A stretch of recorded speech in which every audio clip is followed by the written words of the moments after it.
Greetings. Hello, everybody. It's time for another AEW Dynamite Watchalong. 3 hours tonight. God help us. 3 hours. My name is Big Bad Boris.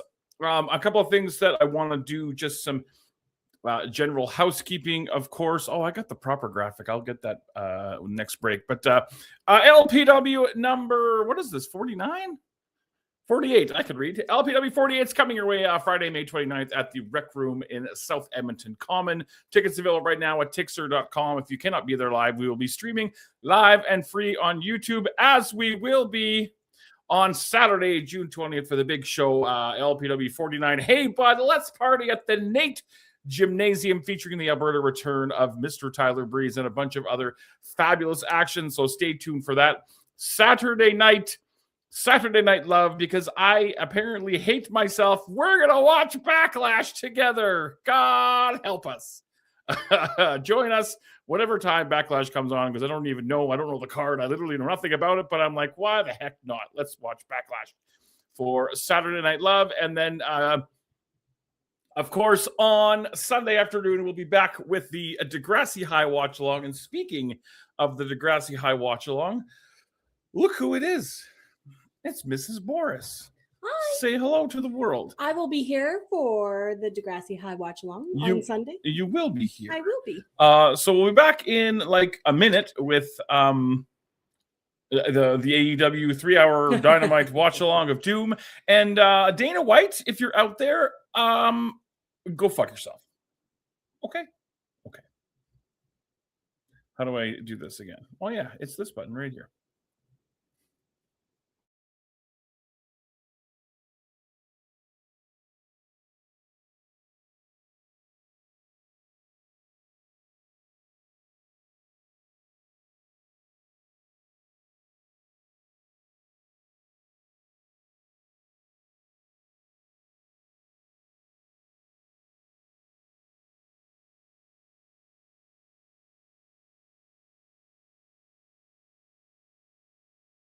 Good evening, good evening. It's time for AEW Watchalong with Boris.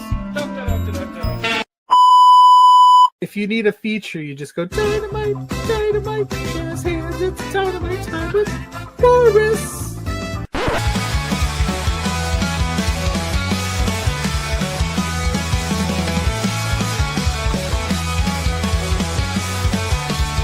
Stories all set, the lights are bright, so settle in, it's Wednesday night.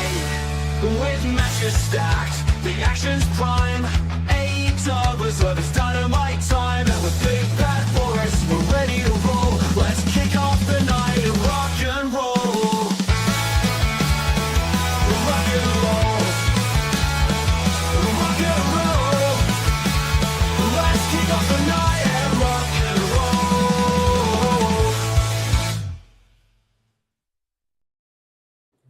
Yes, indeed, do. Oh my God, we are starting off with an in memoriam for Ted Turner.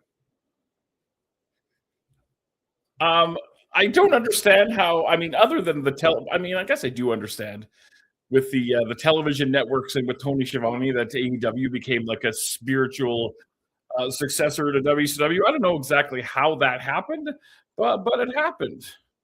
It's National Nurses Day. Is it like National Sexy Nurses Day or just National Nurses Day? Regardless,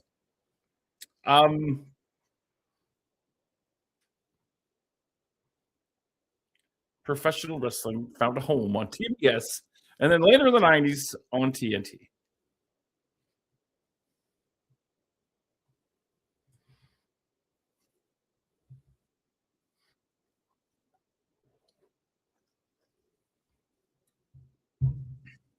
Good old Tony Schiavone.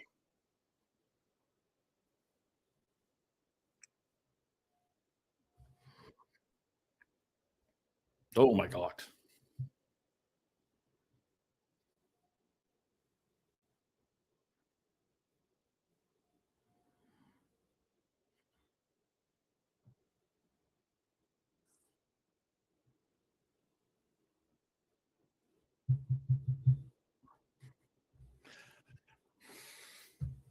We are here today because of him.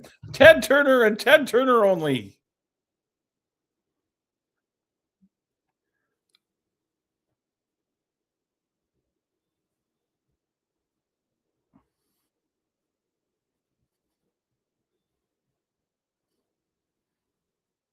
Was it Sting? It is Sting. All right, so is Sting painted up? Because I thought he said he wasn't going to paint up anymore. Oh, he is painted up. Okay. I tell you, Sting with the gray hair is weirding me out, but the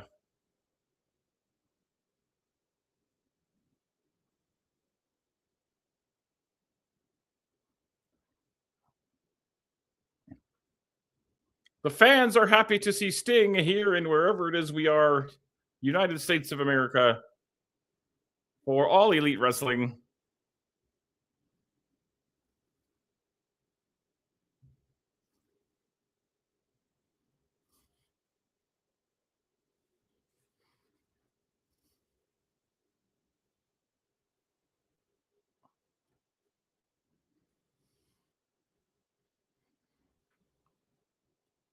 I mean, I guess they do have 3 hours to kill, so why not spend some of it talking about Ted Turner? Hello, Mrs. Big Bad Boris. A pleasure to see you.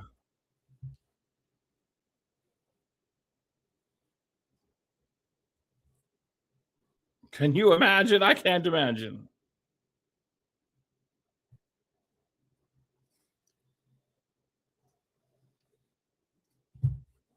Big Ted.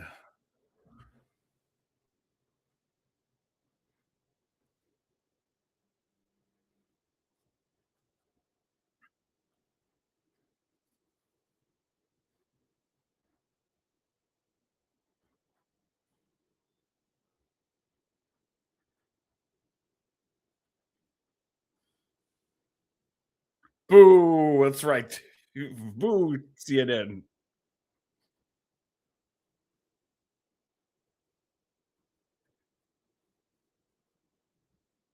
I mean, that is a cool story.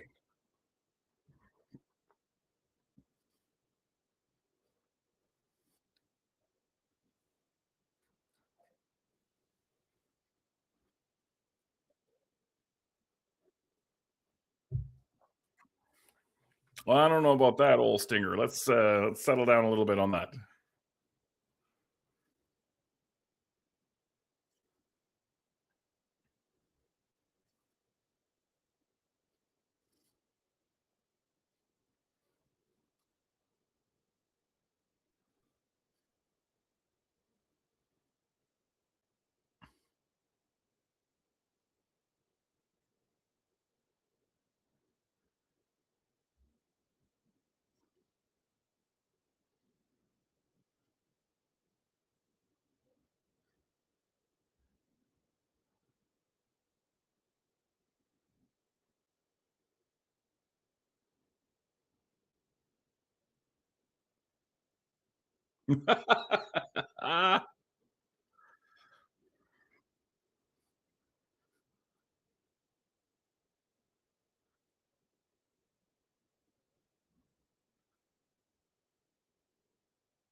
Oh God, Tony and Ted, where would we be without them?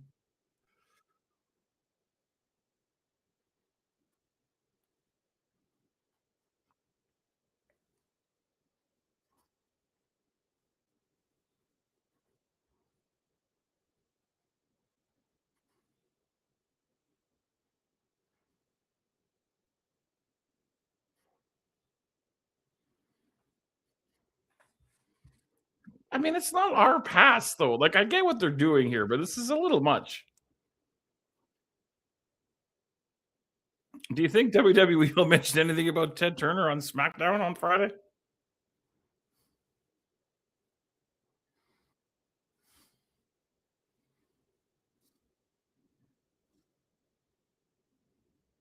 All righty. And we're tolling the bell for Ted Turner 10 times. Let's see if we can pick that up.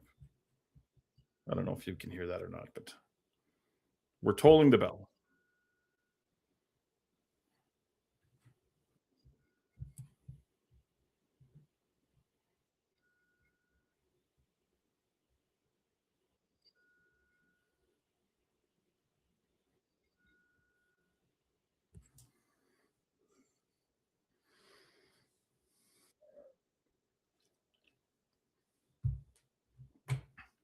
I wonder what he would think of AEW. I know Ted Turner in 2018 had ended up with dementia or something. I don't want to be flippant about that, but some sort of health situation. But I wonder what he would have thought of AEW.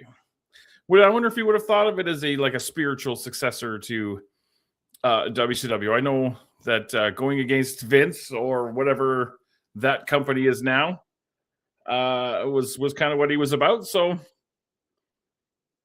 regardless, here we go. It is time for AEW Dynamite.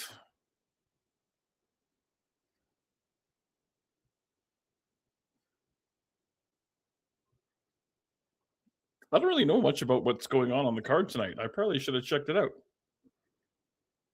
Oh, but here come the Death Eaters.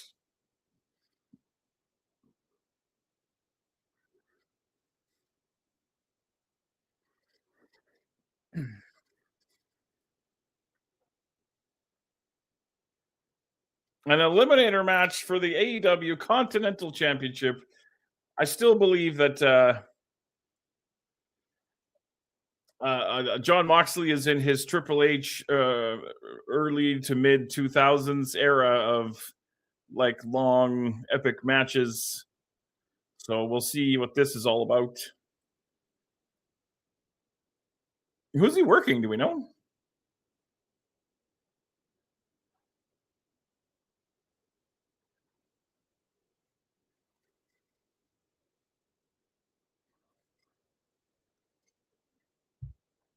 Could I make myself bigger on the screen here? Oh, do I like that? Do I like that better than I like this? Yeah, you know what? I kind of do like that. Oh. I do like this thing where Renee kind of stands at ringside to give like a sideline reporter kind of a deal here.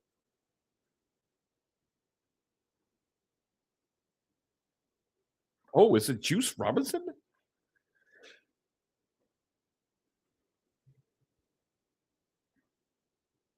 Is it Juice Robinson, you ask?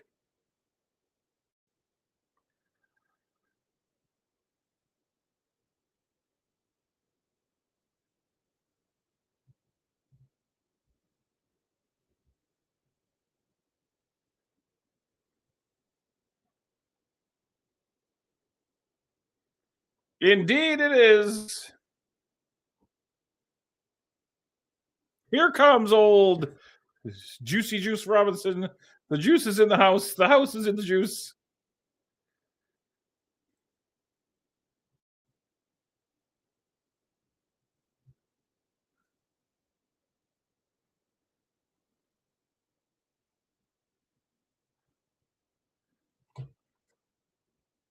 All right, I got the proper graphic now for the LPW 48 show. It's the proper graphic. I love the Cheers branding, by the way.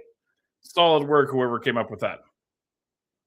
Nonetheless, we saw the return of one of the whichever gun was injured, Austin or Colton or Billy or whomever else. But nonetheless, there's the bell. We're underway with our first matchup of the evening. Juice Robinson, CJ Parker, if you will,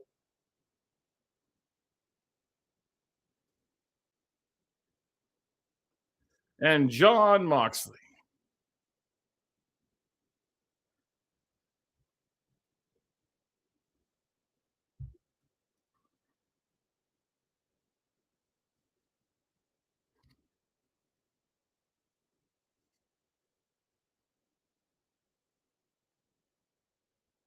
A series of shoulder tackles.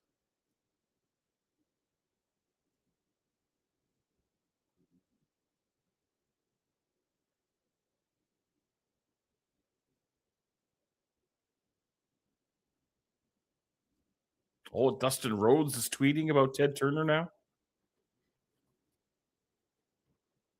Mark Cuban tweeting about Ted Turner.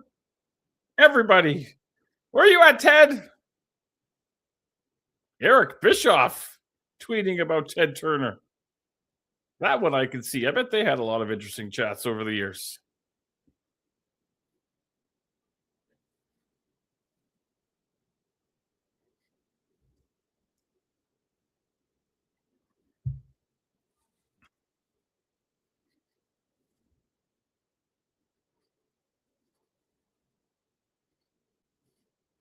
Yeah, I used to, when I was younger, we got, for a little while, we had TBS in our cable package. It was, I want to say, channel 44. And used to watch WCW Saturday Night back in the day as alternative to WWF stuff. So I don't believe it was around for a super long time, but I remember enjoying it.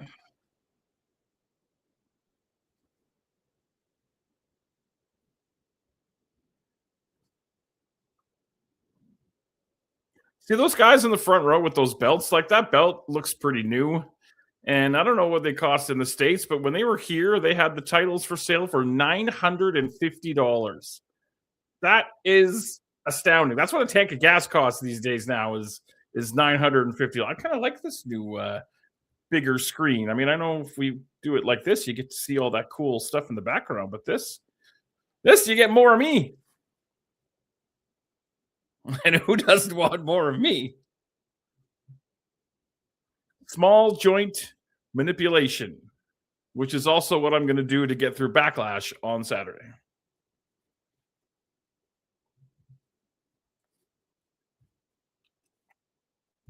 Oh, Moxley looks like he's got a little hard way on the cheek there.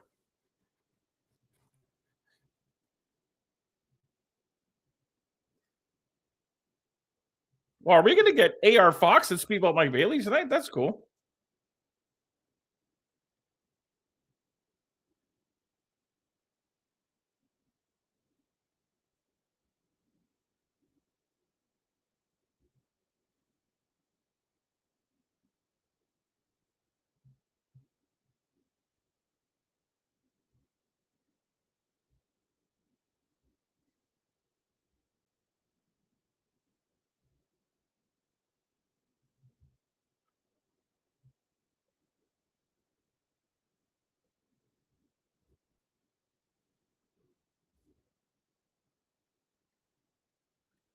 North Carolina, they said they are tonight. Looks like I don't think there's an upper level in this building, but the lower level looks pretty. What do we want to say? 5,000, 3,000, 7,000? I want to see them do well. I really do. Dan Horton Music Productions. What's going on, my friend? It's a 3-hour fiesta. That's right. 3 hours of me being cranky and watching All Elite. Yes, I was talking a little bit earlier about, for whatever reason, AEW kind of the spiritual successor to WCW, and I mean, in fairness, Sting and Tony Schiavone were absolutely there, so I mean, they have the right to speak. And yes, it was nicely done. Yeah, juice looks good. All right, we are in the commercial, so I can go through all this kind of stuff again, just because it's fun. LPW number 48. Love the Cheers branding, by the way. Is coming your way Friday, May 29th at the Rec Room here in Edmonton, Alberta, Canada. Tickets are available right now at tixer.com/lovewrestling.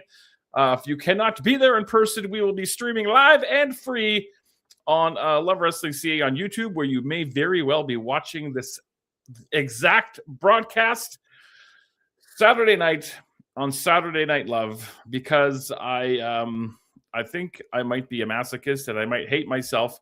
We're going to do a Backlash watch-along. That's right. Your old pal, Big Bad Boris, is going to watch another WWE show for whatever reason. So if you want to hang out in the chat and answer all of my stupid questions about who these people are and why they're mad at each other and what's going on, that is something that we can all do together. Something else we can all do together is on Saturday, June the 20th, we can watch LPW number 49, Hey Bud, Let's Party, featuring the Alberta return of Tyler Breeze, live at the Nate Gym. Probably one of our biggest shows we've done so far in our almost 4+ years. Tickets available right now for this show. Again, tixer.com/lovewrestling. And I'm assuming if we can get the internet up and running and everything going there, we'll be streaming that show live and free as well.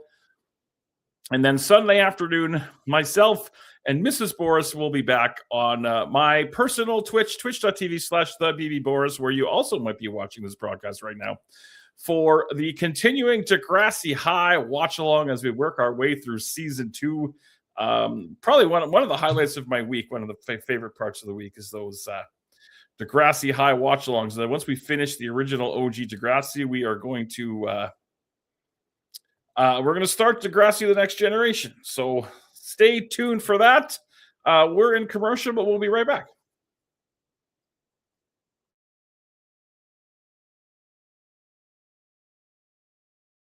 And look at that. We are out of commercial and we are right back.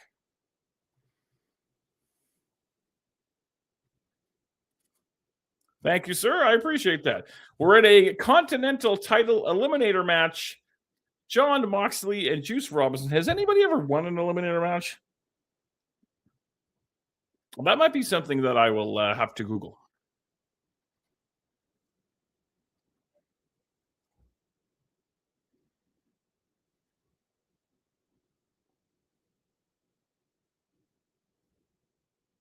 Juice has a nice tan. I'll give him that too.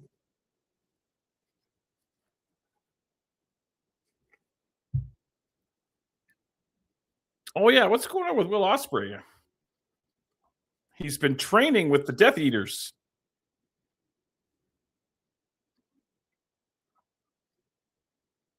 Big leg lariat from CJ Parker.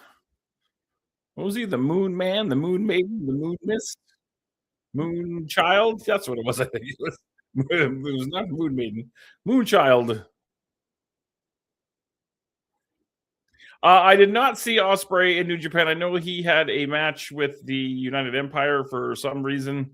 I got to get back on the New Japan thing. It's just I don't have enough time. With the shoot job and just life in general, I don't have time for more wrestling. I wish I did.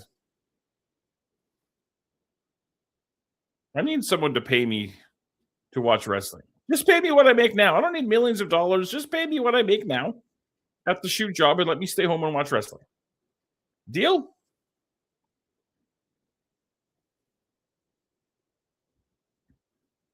Oh, the cutter.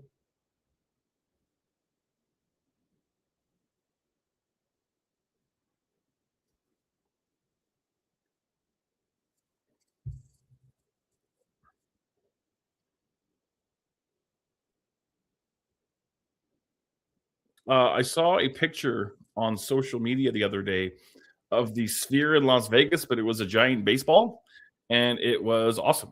It made me happy. I really want to go. I want to see what that thing. Have you been inside it? I really want to see what it looks like inside and see if it's really the multimedia experience that everybody says it is, and what it looks like from some videos I saw. Like they were showing Wizard of Oz in there, and I bet that would have been really cool. And I know there's been tons of bands that have done residencies there. I think Metallica's doing one right away.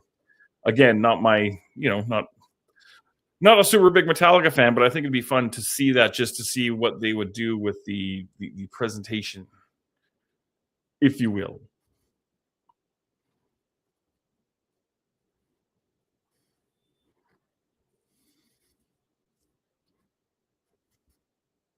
So if it's a time limit draw, then that counts as Juice. Juice gets a shot. That's what we're seeing here.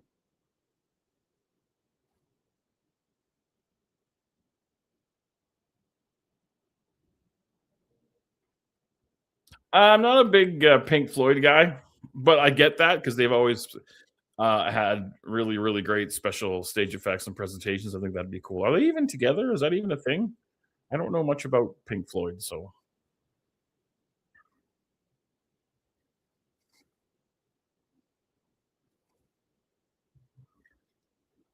The Let's Go Moxley, Let's Go Juice chants are ringing out in the North Carolina Dome. That's what I'm calling it.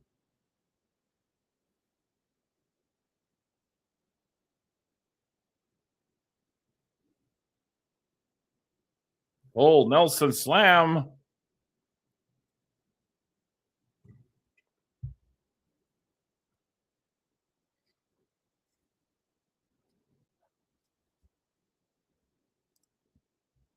Juice is loading up that left hand. It's just Roger Waters that left, but they put out 3 or 4 albums after without him. Oh, okay. There you go. There's a Pink Floyd history lesson. Oh, I know what I should show you guys. You guys would get a kick out of. I wonder if I can find that. My sister sent me something interesting the other day.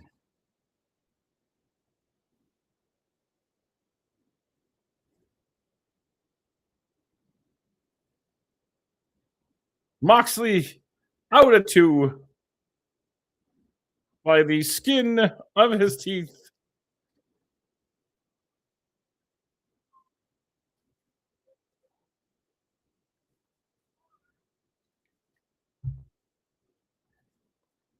It's mano a mano, Tony. I agree with you.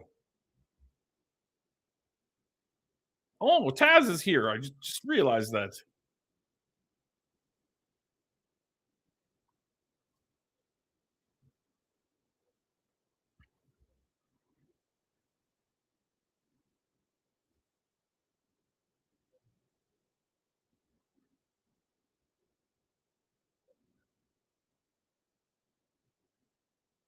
Series of headbutts, and now we're doing the forearm exchange because we know how much I love it. Yes, R.I.P. Ted Turner. Indeed, he loved the wrestling business, and for that I will always give Ted ultimate respect.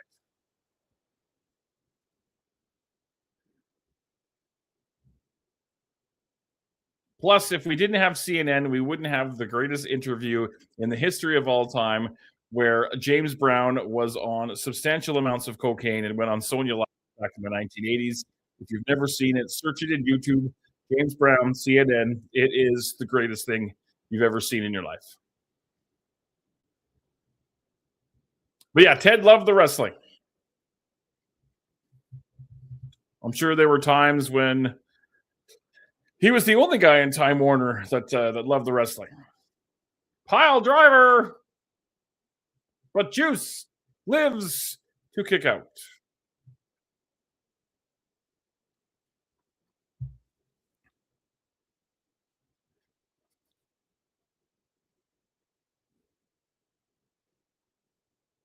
So we assume that Darby. I wonder if Darby and Kevin Knight will be the main event for like the Dynamite portion, or I seen Charlie Sheet all coked out on Fox. I think it was like 10 or 15 years ago. Oh, that when he was doing his whole Tiger Blood winning thing. Yeah, that sounds about right. Moxley with the Bulldog choke. Juice is fading. He's out. Juice Robinson has been defeated by John Moxley.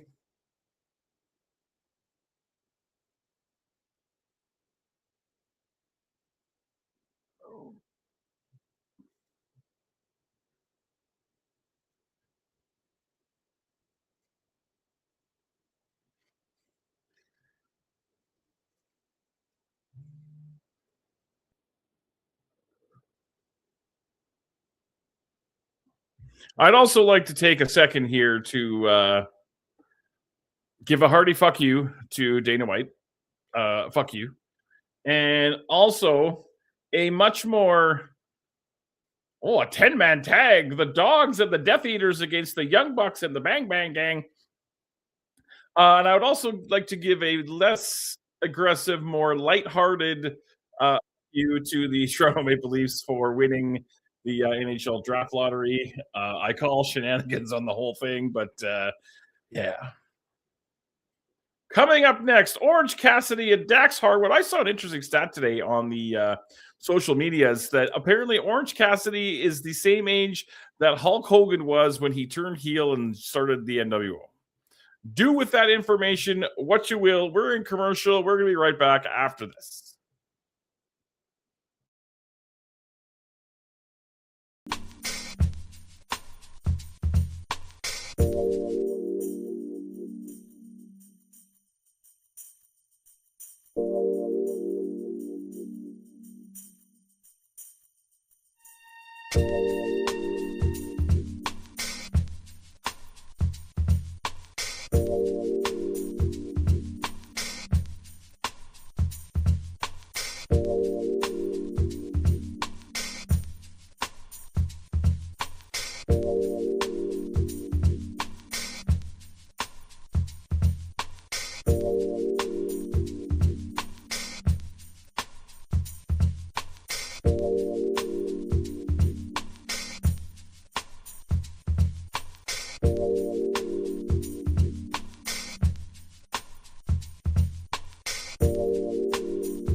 I am weirdly, I don't know why, but I think it's super cool that Toronto now has a WNBA team. I think that's cool. I don't think I've watched a stitch of WNBA or any real basketball, but Canada getting to be a part of that is kind of cool. Oh, I think we're going to get a Will Ospreay, John Moxley, Death Eater update. Oh, our cameras were there and caught the latest training session. Let's go to the footage, Tony.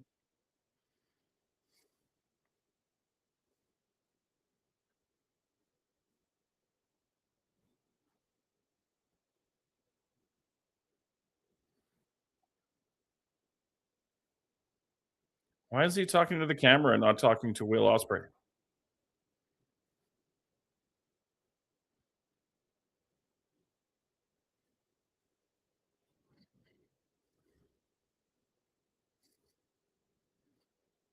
This is super lame.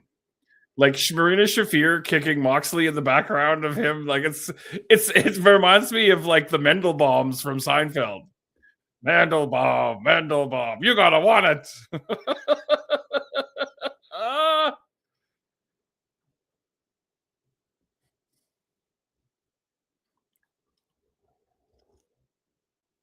If I had any kind of video editing ability, I would do that with it and make it into a TikTok, but I don't have that kind of ability.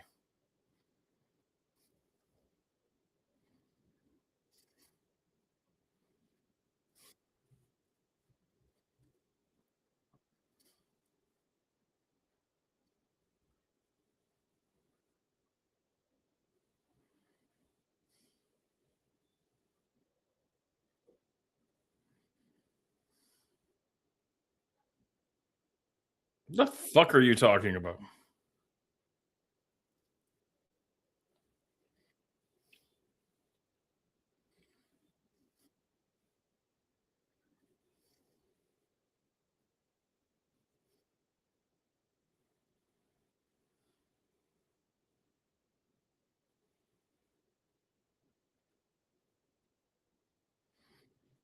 This kind of reminds me in a weird way of when Daniel Bryan joined the Wyatt family.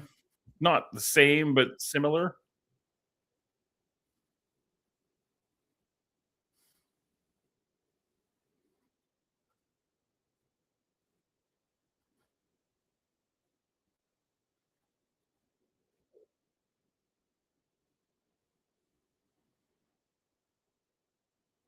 Death Ground.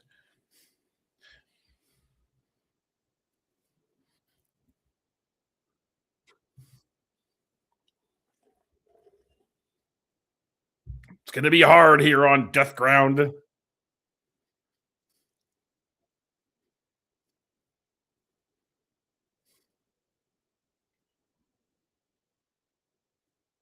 Don't look at the camera, Will. Oh, is he going to be like pregnancy now?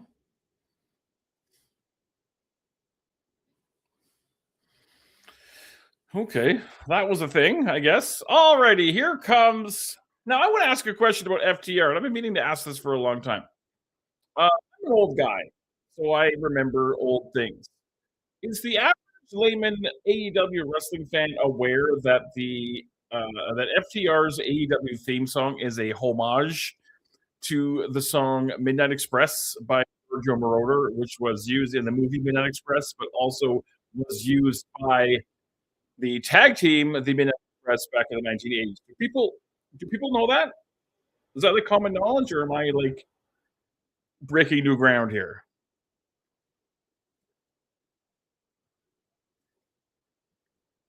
So what is this? We got like Don Callis family members. We've got dogs. We've got Tommaso Ciampa. Why are all these people together? Did I miss something?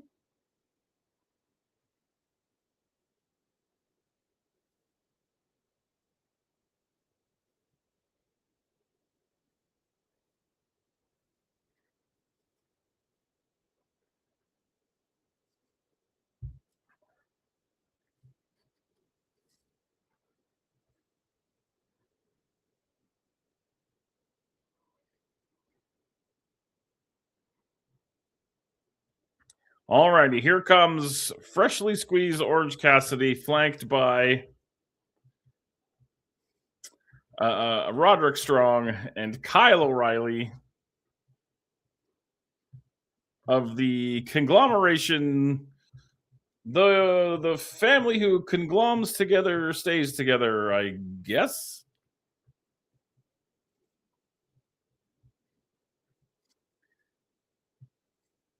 And here come the Young Bucks as well. And I thought this match was supposed to happen later, and it looks like it is because half these guys aren't dressed to compete, but I guess they're just there for more support. Oh, and here comes Adam Copeland as well. We think we know him. We don't know him.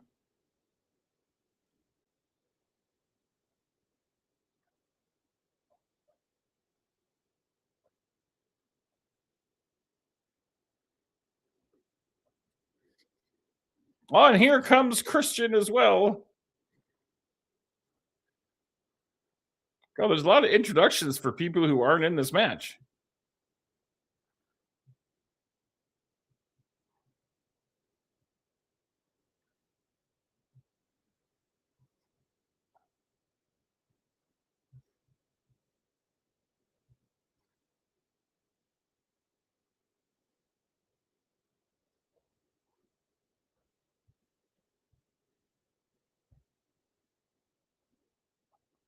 I thought I saw a dude in the front row painted up like Danhausen. That made me laugh.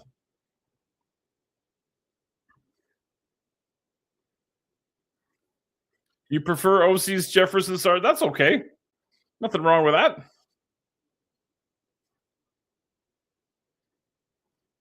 That can go as well, for sure.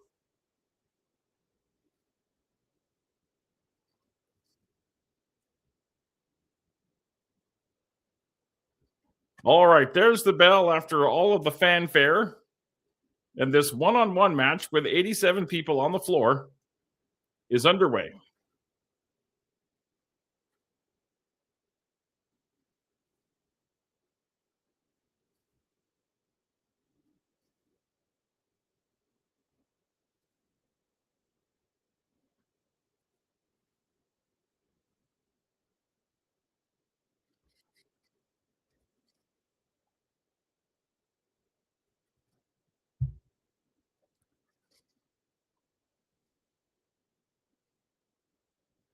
Now, the first 2 hours are on the regular channel that Dynamite is on, and then the third hour of Collision is over on another channel. So I'll have to do a flip.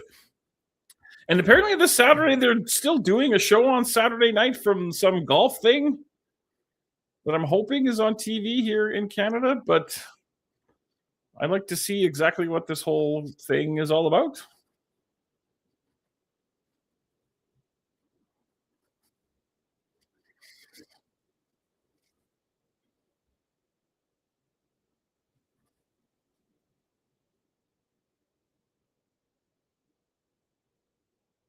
Blocking the chops. How dare he be so flippant?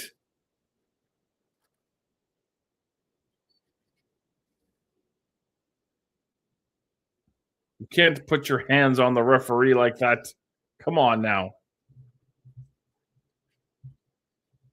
What do you think this is?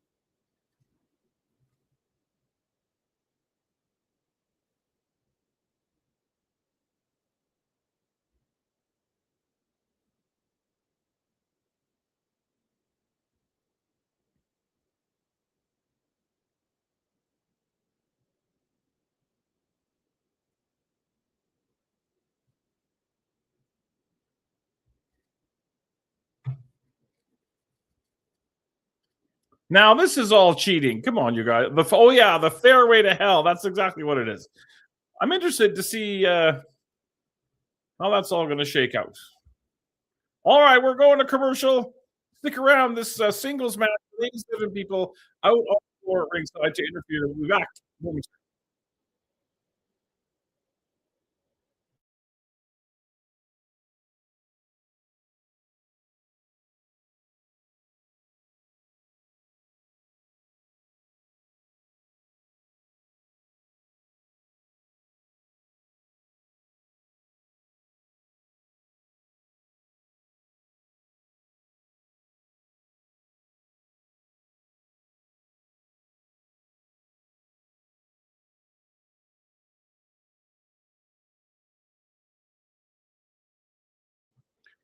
Holy shit. My God. Hold on. Stop the presses. Everybody. Have I got a surprise for you? And it's not just any surprise. It's not just like So, I bought you an ice cream cone, or I'm going to show you my junior high yearbook picture, which my sister just sent me. I have Mr. Jack Pride in the house. What up? JP, what's going on? Oh, living the dream. My first question is, how was the pooch? Everything okay? Or is that none of my goddamn business? Sloth, he is doing great. The vet said he is a little on the chubby side, so apparently he's got to lose some weight. Maybe Sloth and I could work out together or something. Yeah, I told the vet that he's perfect the way he is, and he's beautiful in his body. Isn't that swell? How are you doing, boss? Good to see you. Doing pretty good. I got some new meds from my doctor, so I started that today. So I did, in fact, finally find a doctor to be like, oh, yeah, you definitely do have ADHD. That's a real thing. So good. That's great. Yeah, so took some meds today and noticed it almost immediately. It was great. Fabulous. Oh, fuck your Toronto Maple Leafs, by the way. I call shenanigans and bullshit on the whole thing. The fix is in, and I don't know. I'm just bitter. I'm a bitter baby Jesus. It was like the one plus for the Leafs the whole season. It's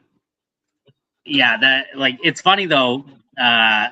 We've missed the playoffs 2 times in the last 10 years. And both times we got the first overall pick. So coincidence, perhaps?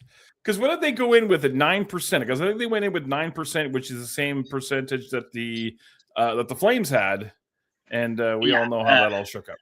Yeah, it was 8.5 or 9, and it just such a fluke, and I'm pretty stoked. And then the big icing on the cake cut all this. It is unfortunate the Flames didn't get higher because I am Flames are my number 2 team in Canada. The Canucks, every single time they've been in the top 5 or top 10, they move up. They have never, since 2014, they've never moved down in the draft. And they finished as low as 3rd last. So love to see it. I absolutely hate the Canucks. They had an 18%. I think they had the highest percentage. They ended up with the 3rd pick, not even the 2nd. Yeah. I'm not sad about that, but whatever. All right, let's talk some AEW. Let me catch you up on what you've missed here. There was a big to-do celebrating the life of Ted Turner off the top of the show. Tony Schiavone was in the ring and brought out Sting, and they talked about Ted Turner. John Moxley beat Juice Robinson in an eliminator match of whatever fucking title it is John Moxley has, the Euro Continental Championship or whatever it is. There was a promo video vignette of the Death Eaters working out with holy shit, my brain is not working. That's his name, with Will Ospreay. And Will Ospreay, Moxley was telling about how he's on death ground now, and he'll either die or he'll go on, and just a bunch of nonsense that made no sense. Are you a Seinfeld fan by any chance? Yes. Okay, so the beginning of this vignette, Wheeler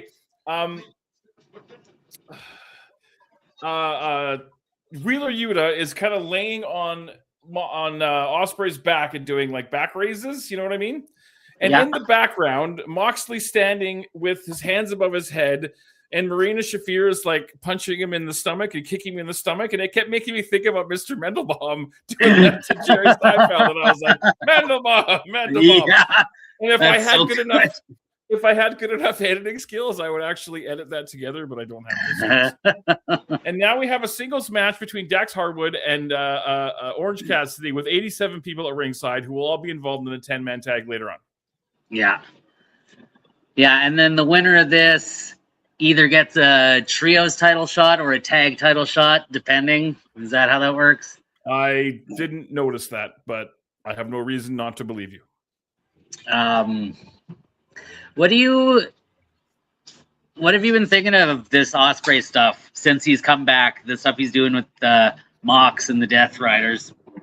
I was saying earlier, it's kind of reminding me a little bit of when Daniel Bryan joined the Wyatt family in a weird way. Not the same, a little bit different, but I think it's going to be one of those, he'll have the come to Jesus moment and then beat the shit out of everybody. But maybe I'm wrong.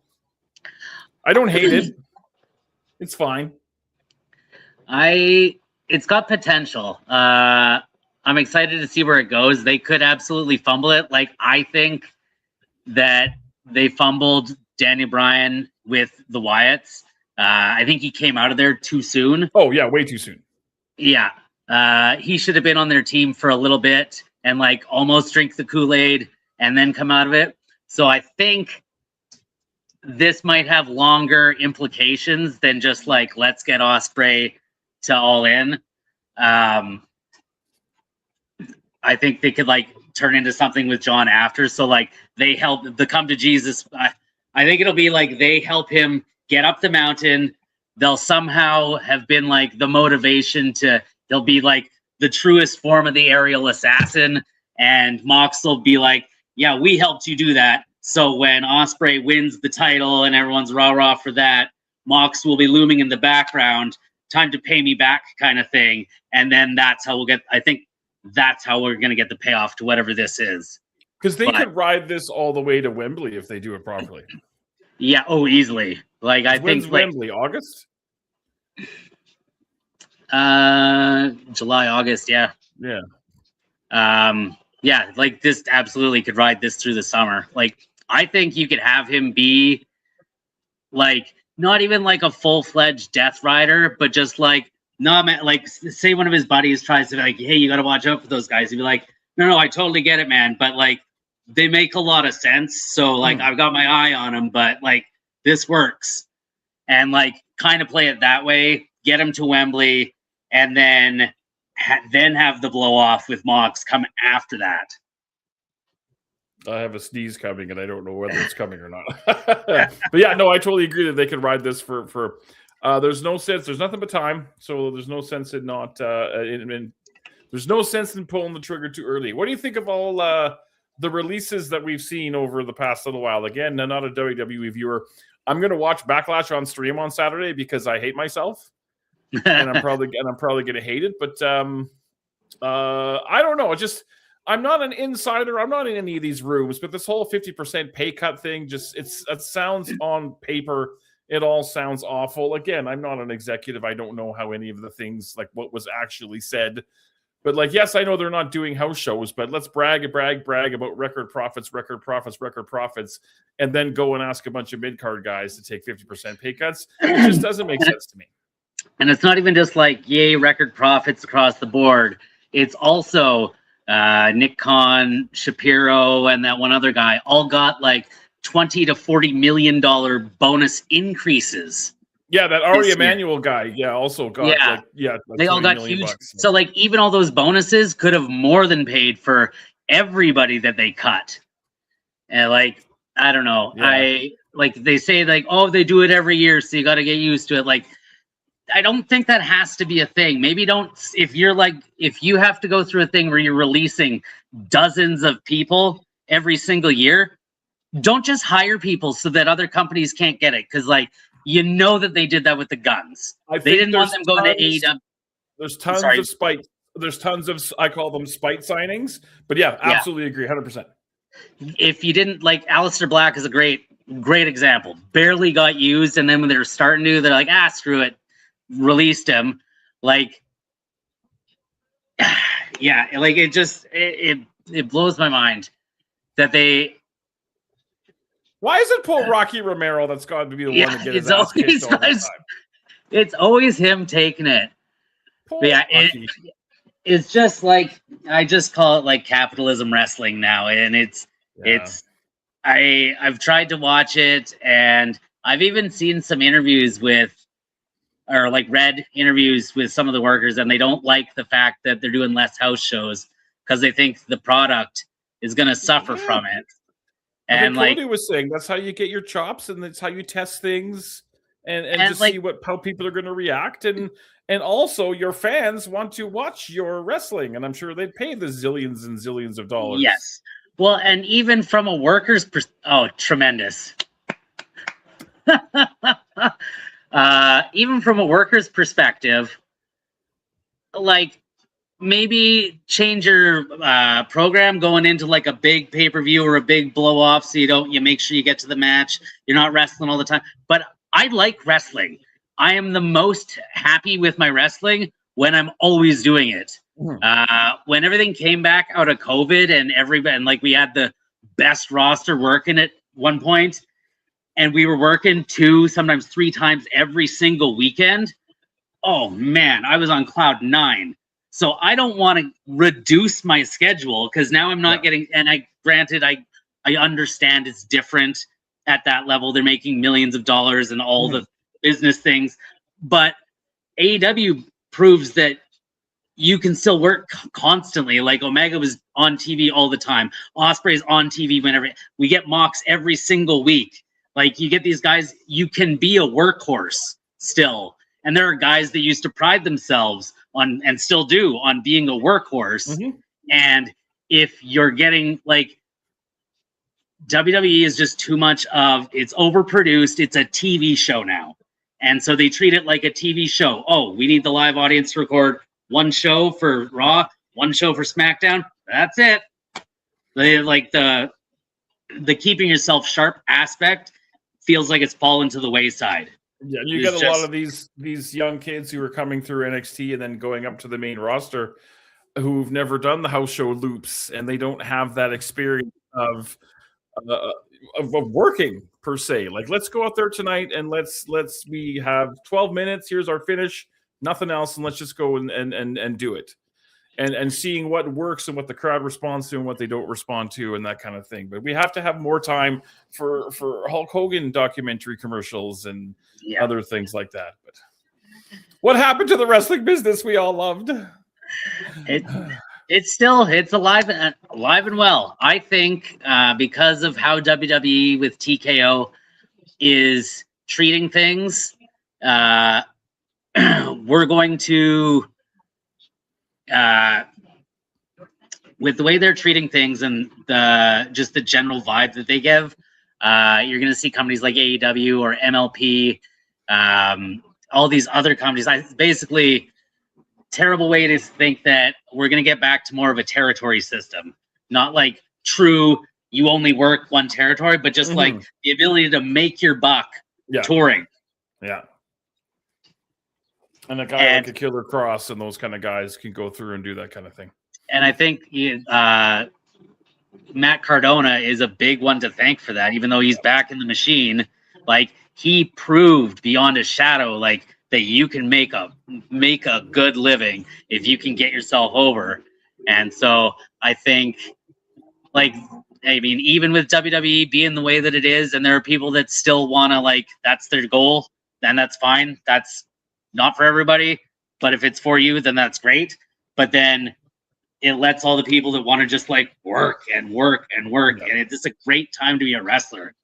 If you don't mind the hustle, you don't mind the grind, like Cardona, there is absolutely money to be made. Plus, you're in charge of your own destiny. You're in charge of your own merchandising. You're in charge of the way that you're going to be presented. And I 100% agree. I was going to ask you something else now, and I forget what it is. Oh, well, couldn't have been that important. Is that a Jurassic Express t-shirt? It is. Look at that. Look at that. We never got Luchasaurus. We were only weeks away from Luchasaurus back in 2019. That was going to be a good show. You were on that show, were you not?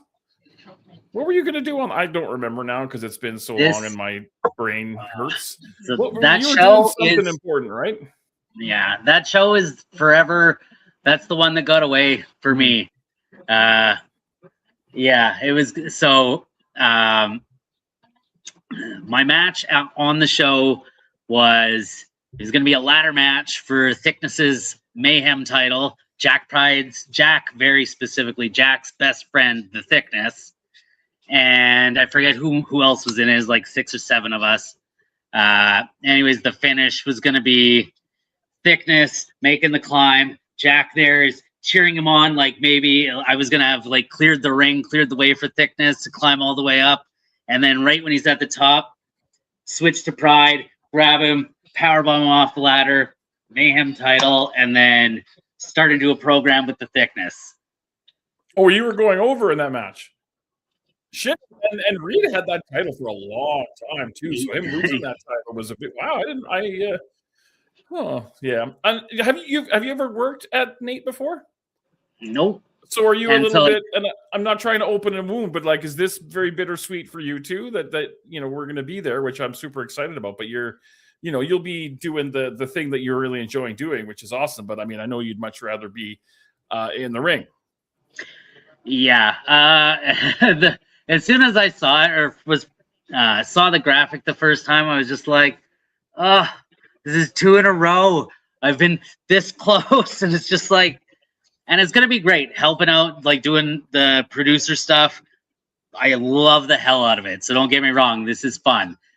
But yeah, I would rather not be dealing with an injury and I would rather be wrestling, especially on that show. Like that was the PWA one specifically. Like that was going to be like, because I've heard like easy like 1,000 to 1,500 people in there, or like close to, and it would have been the biggest crowd that I'd worked in front of at that point in time. And then having like a higher profile match with Thickness, that whole thing, and then the insane, crazy end of the show that Michael had planned. Like, it was gonna be like that. Was just like, yeah, when you can tell you're about to enter a moment. Mm-hmm. That's what that is for me forever. That so close to a moment and then just gone. Yeah, it was just going, and then it just stopped, and then it never came back. Goddamn COVID. I want to ask you about Sean Spears. Now, I can't play the clip here because we're on YouTube, and YouTube's very stringent. But on Saturday Night Love, we were watching some footage that I came across and found of some 2013 NXT promo classes, and there was a video of Sean Spears and I didn't. First of all, I want to say I was not accusing you of stealing that. I was joking. It was not an accusation because I know that that's a very serious thing with like stand-up comedians and wrestlers about stealing. So I was not saying that you stole that, but I was like, holy shit, that is Pride's gimmick. I don't remember Sean Spears ever doing that on television or what have you. But what did you think when you saw that? Were you like, holy crap, like? Great minds think alike, I guess. Yeah, I was just like almost like shocked for a minute because like I thought when I was doing it, it was like a fairly, I mean, like somewhat original idea. Maybe not original, but like hadn't reached that level. And then yeah, that video predates me by like 3 years, and just like completely coincidentally. Because yeah, like that was the first time I ever saw that. I think you did it better just from the clip that I saw, but whatever. All right, we got Jericho in the ring. I know you're a big Jericho guy. Were you happy to see him come back? I was, yeah. I was so chapped when all of the reports and all the everything is like Jericho's going to WWE. He's gonna finish his career. And I was like, oh, that is not the move. It sounded like it was a done deal, and we were all just waiting for it to drop, Yeah, and I think this is the better idea. He's going to get more control. He doesn't have to be the center of the show. He's going to get to be on as many shows as he wants. And I had heard like WWE kind of had like a package, here's your way out kind of thing ready for him. And I'm sure it would have been tremendous, whatever they had planned for him. But I just feel like we're going to get the most authentic Jericho this way. And what's awesome is nobody knows how to work the public better than him. So, yeah, using that opportunity that if there were talks and it didn't happen to kind of work everybody. And then that big reveal being the big surprise. You went to Dynamite when it was here, right? That list thing got probably the biggest reaction of the whole night. Yeah. And like, I like that because Jericho's he's said he doesn't like reaching back. He's like, once I've moved on, I've moved on. So to just do just like a little one-off teensy thing, and then he hasn't done anything list related since. So like just to do the list once, loved it. It was like just a nice little nod, and yeah. And I didn't realize the clipboard that he was holding actually had List of Jericho on it until I watched it on TV afterwards. I assume he must have had to do some research to make sure there was no legalities involved of who owns that. And I guess that wasn't, I assume, not copyrighted by anybody, and he was able to do it. And I like Ricochet's a good first feud for him to come back too. Yeah, I nothing against Jericho. He's in great shape, but he's also like almost 60. So Ricochet, I agree. Ricochet's great because he can help him. He can just help cover things up. But Jericho looked good. The match with Ricochet that he lost. Also, a little shocked, but not upset that he lost his return. I think that he should be the era now of starting to kind of put people over. Now, maybe, Ricochet isn't necessarily the guy. It should be some more, younger up and coming guys, but we'll wait and see how that all goes. Yeah. But I'm always a big believer of the made old established talent who are, I'm not saying like past their prime or in a disrespectful way, but like the guys who are not necessarily in the heart of the main event scene anymore, but are still super over to start putting over the young guys, kind of like what Cena did. Yeah. What do you think his big announcement's going to be on Saturday? Do you have to pay for air now when you're in the stadium to watch the shows, or what's it going to be? I honestly have no idea. It's going to be, I think, given their last few like announcements and all, like I just think it's going to just like fall on its face. Whatever it is, it'll just fall short. Like a fart in church. There's a lot of Philadelphia Eagles hats in my life right now. What is that? What's up with that? Why is there so many Philadelphia Eagles hats? I didn't know you were an Eagles guy. Are you an Eagles guy? Eagles are my number 2. Audrey she's huge Eagles fan. I'm a Broncos fan, but my team she just told me I have to take that off. Oh, you're staining it. Yeah. Yeah, Eagles are good. Look at Jericho, and that fashion sense is working too. Yeah. I do love that Judas effect. The move always looks good. Yeah. Is that shoot Buff Bagwell in the front in the hat there? I think it might be. No, because when Sting came out and he got in the ring, he like looked and pointed at that guy and smiled like it was somebody he knew. And he's got the hat on. I wonder if that is do we have a shoot Buff Bagwell front row sighting here on AEW? Uh-oh. Here come the Hurt business. The Hurt Raider business syndicate experience. Yeah.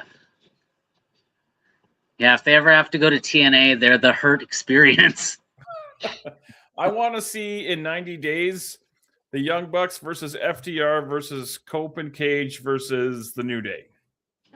Yeah. And WWE like released their whole tag division all at once. It's wild. And like I think that those guys that New Day, I think those are guys that were offered the 50% cut. Yeah. And I think they said them fuck specifically, you. yeah. And I respect them for being like F you, we're out.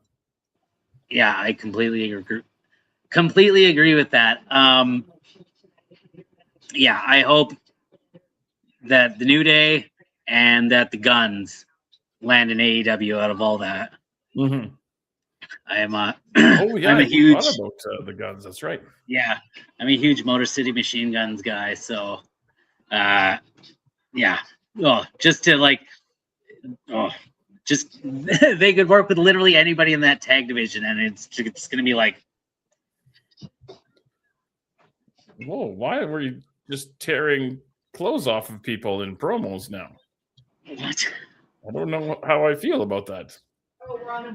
I mean, I know how I feel about it, but I shouldn't be feeling like this in the never mind. Who is the WWE Tag Team Champions right now anyway? I don't even know. Sorry, big Harley Cameron fan here. Yeah. Who are the Tag Team Champions right now? No, the WWE. Street Profits? I don't know. Like Logan Paul and Austin Theory on Raw. God help us. Yeah, and speaking of that, I just saw Logan Paul something he posted where he's all just clearly juiced to the gills, flexing in the ring, no shirt on, whatever, like whatever, you're a wrestler, it's fine.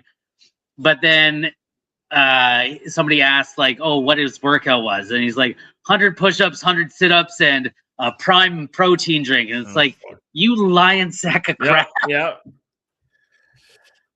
150 cc's in this cheek, and then 150 cc's in this cheek. Here comes Okada. Oh yeah, and fuck Dana White. The running theme of tonight's stream is fuck Dana White. Oh, did he do something else, or? Yeah, he was doing some interview with some podcaster or something, and was very critical of men sharing their mental health, saying that it was very unattractive and weak for men to share mental health issues. And yeah, it came across very, very poorly. And fuck that CTE farmer. And yeah. You ever watch Power Slaps? Fucking insanity. It's insanity. They've gone. So I think Power Slap is dumb as shit. It is like literally just inviting CTE. Oh, 100%. At least MMA, you can still dodge. Yeah. If you're a bad fighter, you're gonna get CTE maybe. If like, you know what I mean? Like you're in control of your destiny with that. Power Slap though, it is literally just cave my skull in with a slap. And then I was doom scrolling one day, and I love watching those knockouts because it's like you're an idiot, and now this entertains me. They've gone a step further, and they literally just get two dudes, and they're all like look like power lifters. They're just big men, and they just run at each other. Yeah, that's a new thing. I don't know if that's being a white thing, but it's just like let's run at each other as hard as we can. And then and someone dies, and that's it. Like that's what Jake Hager's doing now. Hey, yeah, he's power slapping. I don't know, man. Yeah, and then he made sure to take shots at Tony Khan after he won his fight too. So like, man, like get over it. Now I want you to think about another reason why I hate Power Slap. Now you know me. I think you know me pretty well. Why do I hate Power Slap? Other than the CTE? Well, besides the CTE. Come on now, I want you to get there. Is it what? Because they just like it's just the forearm exchange. That's all Power Slap is. It's just that. It's the forearm exchange. Oh yeah, jeez. Yeah. I was trying to get like I was thinking too much about it. It was like, yeah, that's exactly what it is. Because they just like line it up, and like that's the other thing. They get to line up like here. Get what you think is the most perfect slap against my jaw and neck, and just fuck me up. And if I don't get knocked out, then I'm gonna do it to you. You do it to me, like. But the crazy thing is, if you flinch even like a couple inches or raise your shoulder, they fucking guy gets to hit you again. Yeah. I don't know, man. I don't know. It is like they talk about sports being meathead sports. That is a meathead sport. Yeah. Because like there's no, and they've got like the color commentators trying to like talk about the science and be that's a pretty good slap. I'm like, fuck off, man. Yeah. I'll prefer my sweaty men in tights pretending to fight. Thank you very much. Yeah. That's the other thing. Like Dana White, he's softened his stance now that TKO is a thing, but he's been very like critical of wrestling. and then he goes and buys Power Slap. Like, Did he Dana not start White- it? No, he bought it. Oh, I did not know that. He originally, I think you could probably find online. I'm fairly certain he talked trash about Power Slap, and then got in, and then he just bought it because he's got way too much fucking money. Yeah. Yeah, and then he like changed his tune, obviously. But yeah, Dana White sucks. He's sucked for a long time. Yeah, I know. Speaking of money, how do you like that $1.89 gas? Yeah, I fucking we go to Costco, so I get it like 10 cents cheaper, but it's still not great. Fuck. And Because the president of a country that I do not live in started a war with another country that I do not live in to hide from the fact that he did horrible things to underage girls. That's what it is. And if you disagree or you say I'm wrong, fuck you. Also, I'm entering my bitter old man no filter phase where I will call out things and probably say things that'll get me canceled one day. But like, fuck you. But We're all tired of swimming upstream, man. It's fucking hard. It's hard to just be a person. well, and that's so like here's the funny thing. The horrible federal government, according to everybody here in Alberta, they gave a break. They're withholding the tax on gas for like the next few months. So we're all getting it like 10 to 15 cents cheaper because the federal government is not taxing us. The Alberta government can absolutely They did. also, but no, they can withhold provincial sales tax on it, which would save us another 10 to 12 cents. Yeah. But they say, oh, it's you don't want to go changing that stuff. They're like dig their heels in about it, but yet they'll go use the notwithstanding clause and force teachers back to work. That's okay. Yeah. Or Yeah. changing the laws to make it easier for a referendum for separation. That's okay. But saving us actual money, No, the we thing can't have that we desperately need, no. Oh, We can't Boris, have don't- any of that. You can't get me going on that stuff because I I'm will sorry. just. All right. Let's I'm- talk I'm- about something else. Rainbows or kittens. How's Audrey? Audrey, how are you? I hate the government. You gotta go for How do you feel about Power Slap? What are your thoughts on Power Slap? honestly, survival of the fittest. Take each other out. Yeah, you know what? I mean, yeah, you know what? They should have like Power Gun and just like. Yeah. What book are you reading right now, Audrey? The Long Walk. The Long Walk. Is it about a guy taking? Oh, Stephen King. I know him. He This writes is his first book, actually. I don't think he published it until. It's under that name. Oh yeah, that's right. You can see there, as Richard Bachman. okay, that was his pseudonym or pen name or whatever. Yeah, that was his pen name originally. So it was only after he had gotten other success that he was like, yeah, I also wrote that one. What are you guys having for supper tonight? Power Slap? Power Slap. Or is that after? Is that before bed? You do the old Power Slap. Hey, baby, it's Power Slap. I think Audrey hates me, and now I know why. I've realized the more that I talk to people, the more I realize why people don't like me. Is because I say things like, "You guys are having the Power Slap tonight." Well, That's good. No, yeah, she laughed. I only Thanks, know Dad. how to be me. I don't know how to be anybody else. Is Lance Archer have the sweetest gig in wrestling? By the way, I don't Yes. think they're paying him boatloads of money, but like, just travel and then stand there with your fucking ugly affliction shirt on, And just and walk then- out with Don Callis Yeah. and be big. and then sit at catering. I assume they have Yeah. catering. Yeah, We had a pretty fun good fact- catering spread at the last show. There was like little sandwiches and shit. Like, Yeah. do we have money now? No, I think one of the young boys at Michael's wrestling thing, the clandestine. Oh, okay. His mom makes stuff and he brings it in for Oh. everybody. Well, I'm a big fan of that.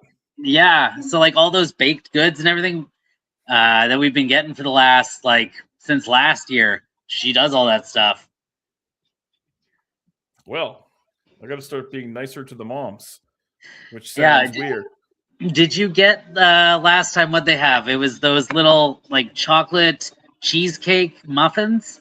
I am weird Yeah, in a situation like that, and this isn't going to make any sense, and this will partially explain mental health issues, but I will never in a million years eat in front of you guys.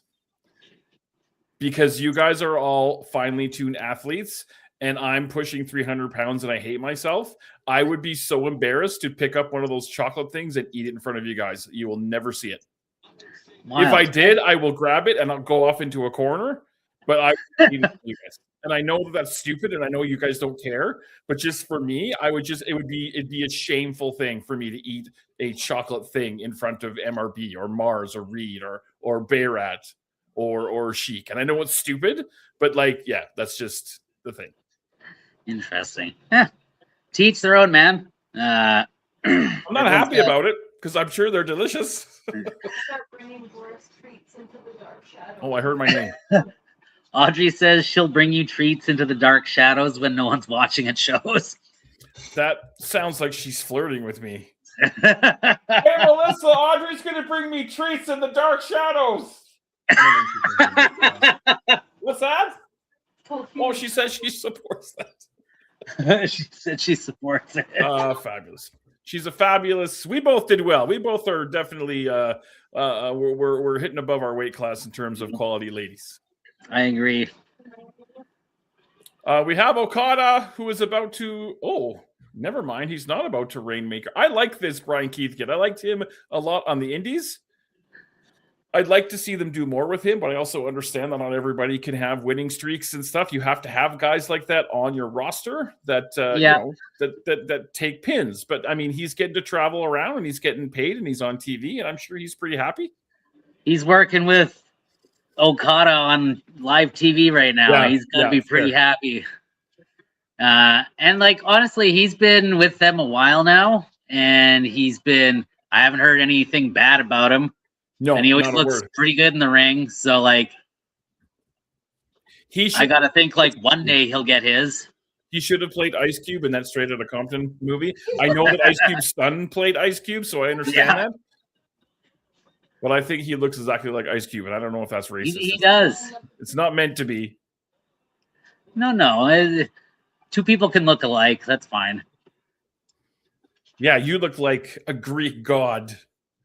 When I'm all shaven and everything, I look similar-ish to The Miz. So, do you think that Jax Wilder looks like Baron Corbin? Yes. You showed me that thing, and it's yeah. The first time I met him in person, I was like, oh my God. I never wanted to say anything because I don't know how he would take it. Yeah. But Saturday, I just said, screw it. We're going to talk about this. But yeah, he looks just like him. Yeah. Who's the good dude? Brian Keith you're talking about? I've never met Brian Keith, but I like his work. Yeah, look at that T-shirt that he's wearing, Lance Archer. Yeah. That's a choice. I wonder if he's hurt or he's recovering or something. He actually worked a match, I want to say in the last couple of weeks on Collision. He did work a match. Oh, so he's just... I hope he and Takeshita just tear it up at the pay-per-view. Yeah, I'm so excited for that. Audrey is going to be in BC with her family that weekend, so she's going to miss the pay-per-view. Bad choices. You know what they say. And her two absolute favorite are Takeshita and Okada. So she's so hyped about this. Well, luckily we have ways to make that a thing she can still see. And all of them are completely legal.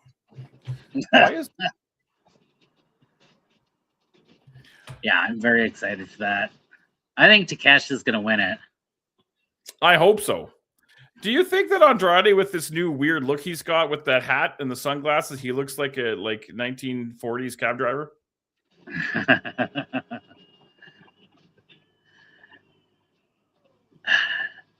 Hell of a worker, though. Don't get me wrong. I'm a big fan. Yeah. When he pops the pants off, those trunks underneath there, they are.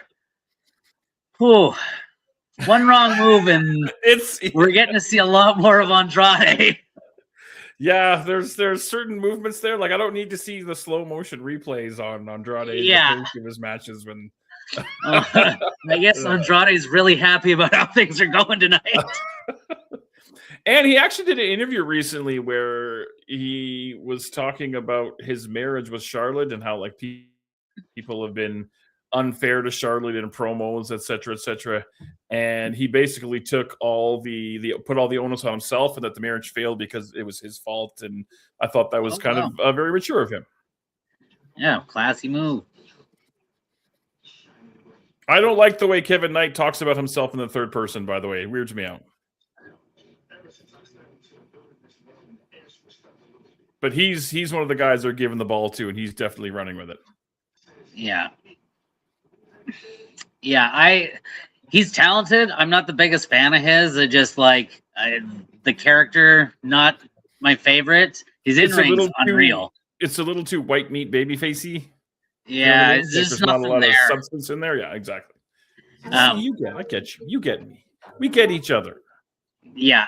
He's Audrey said she liked him better as the underdog, and I also like him better fighting up.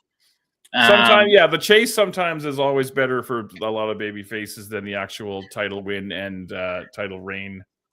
Yeah, I honestly, like when they put it on him, I was not expecting that at all. Kind of nice that AEW will take chances, because like it's something they got to give you a first time sometime, and you're either ready or you're not, and he's clearly like proven he's ready. So I like seeing stuff like that. And Lord knows they got 46 titles, so they can spare one. Yeah. Right? I like when wrestling is not fully predictable, because like I'm sure I'm not the only one, but like as a worker, it's really easy to like see the path of everything. Oh, absolutely, yeah. And so like when they can surprise me, like that's nice. There's been times when I've been watching wrestling with Mrs. Boris, and we're watching something live, and I'll be like, oh yeah, here comes the heel turn. 3, 2, 1, and it happens on the one, and she's like, how did you know? I'm like, I just know. Yeah. And I look like a dick, but I'm like, you see it and you feel it and you understand how it works, and you just know. I just saw a McDonald's commercial. Here's a trivia question for you. What is Grimace? Do you know what Grimace is? Because I know what Grimace is. What'd she say? Okay, so Audrey, my guess is not going to be the same. She said chicken nugget. False. Not a chicken nugget. It's something stupid, I think. Isn't it like he's like a gumdrop or something? It is stupid. Yeah, he's not a gumdrop, but it is. No, Grimace is actually a taste bud. Which is that's even worse. I know, it's stupider than a gumdrop. He's a taste. How the fuck are you supposed to tell that? I didn't decide it. I honestly, since I was a kid, because like watching Muppets and Sesame Street growing up, I just thought he was a Muppet. I guess when you see anybody in a costume, they're a Muppet for you. Yeah, I was just like, oh, he's just like McDonald's version of a Muppet. So fucking. Did you work one of the Saddle Dome shows? Yeah. Okay, I think I worked. Yeah, we did 2 there, right? I did. There both. was 2, yeah. Yeah, actually, this. Did you work one of the Oil Rumbles or no? I got 2 Oil Rumbles. Oh, really? Yeah, this year's was the first one I missed. I like to see that all of my cursing, all my cursing has worked very well. I've been very happy with all of it. Hey, look, it's Samoa Joe. I don't know why they were going to put Anthony Bowens and Max Caster back together again, and then that whole thing just kind of fizzled out. Did Max Caster get hurt or something? I have no idea. I just assumed it was like, oh, I guess they must have just put him back together on the Indies. And I feel bad for Max Caster because, like, he's fine. He's a good athlete and a good wrestler, but there's nothing. There's kind of like Kevin Knight. There's nothing really there as of right now. They tried to do the whole 5-tool player thing, and that didn't really catch on. And I don't know. Oh, with Bowens there, yeah. Caster had the "Let's Go." Oh, I love that. That I loved. That was. Sorry, I was talking about Bowens. I don't know if I said Caster, but no, that whole "Let's Go Max" thing. Like, in 2 weeks, it got heat, and then after that, it was like the most over thing on the show. I loved it. Yeah, but something about Bowens, like, no matter what he does, it's just like he's just like missing that one thing to put him over, and it just like he's just. Because I don't buy him as an ops badass, but like I don't buy Hook as an ops badass either. So I don't buy Hook as anything. I don't really either, and I don't understand why he's so over. But maybe he's not. Is he anymore. even that over? Like, I think he was, like, back when Punk was around that little bit before he actually started wrestling. But yeah, I don't know. I don't get it. Yeah, like.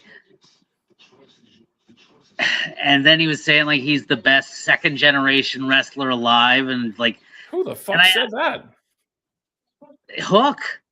Oh, he said it. Oh God. Well, I mean, I guess you gotta believe in yourself, but yeah, I'm all for believing in yourself and being a heel and like all that, but like, come on now, like, you can't seriously believe that, can you? Okay, I need a woman's perspective. Could Harley Cameron and that giant thingamajigger in her hair, that hair is actually hers. I always ask the girls that whenever I see like giant ponytails or super, super long hair, how much of that is actually hers and how much of that is extensions? So it's probably her hair braided into a larger hair piece. Ah, okay. Like, imagine when you probably wouldn't know this, but when you wrap your hair up in Why? Because I'm bald? Yes. But it's probably, you can see like her blonde hair. That's her real hair. The pink stuff is just wrapped around it. So that so it's kind of braided into the. Okay, fair enough. Yeah. Because she knows about that stuff because she does esthetician-y things, right? I saw Dustin posted a clip recently of you in the Darth Maul paint. Did Audrey paint the Darth Maul thing on you? Yeah. Because that was on point. Like whenever like you've been painted up and stuff, it's always looked fat. Like your Joker looked great. Yeah, the Joker's the only one that I did, but that's because like that works for the Joker because like especially supposed like, to be the Ledger Joker, he all did it himself, so like it worked that way. But yeah, Audrey did all my like she did when I did the Crow too, didn't you? Yeah. She did the Crow. She did my Darth Maul, and when I was doing my Pride run to the blow off with Mars with the Last Man, I was painting my eyes so that I was like looking crazier. Right. She was doing all that. I've never gotten Chris Statlander. Like, she's not bad. She's fine. But like a lot of people really love her, and I just don't see it. Again, not bad by any stretch of the imagination, but like, what the fuck was that? What are we doing here, girls? Come on. There we go. Now we're cooking. Oh, these girls don't know what the fuck they're doing. It's Mina's fault. Yeah, we do not like Mina in this house. No? No, she sandbags, whether she means to or not. She goes up like a ton of bricks, and you can see it she bothers me. Like, she had this, when she came in, she had this air that she was this like really great worker, and I have yet to see it. No. I mean, I don't want to be the guy to say why she's over, but yeah, we know why she's over. But Stat, I'm a fan of hers. I don't know what her character is week to week. Like, she doesn't seem to ever like pin it down entirely.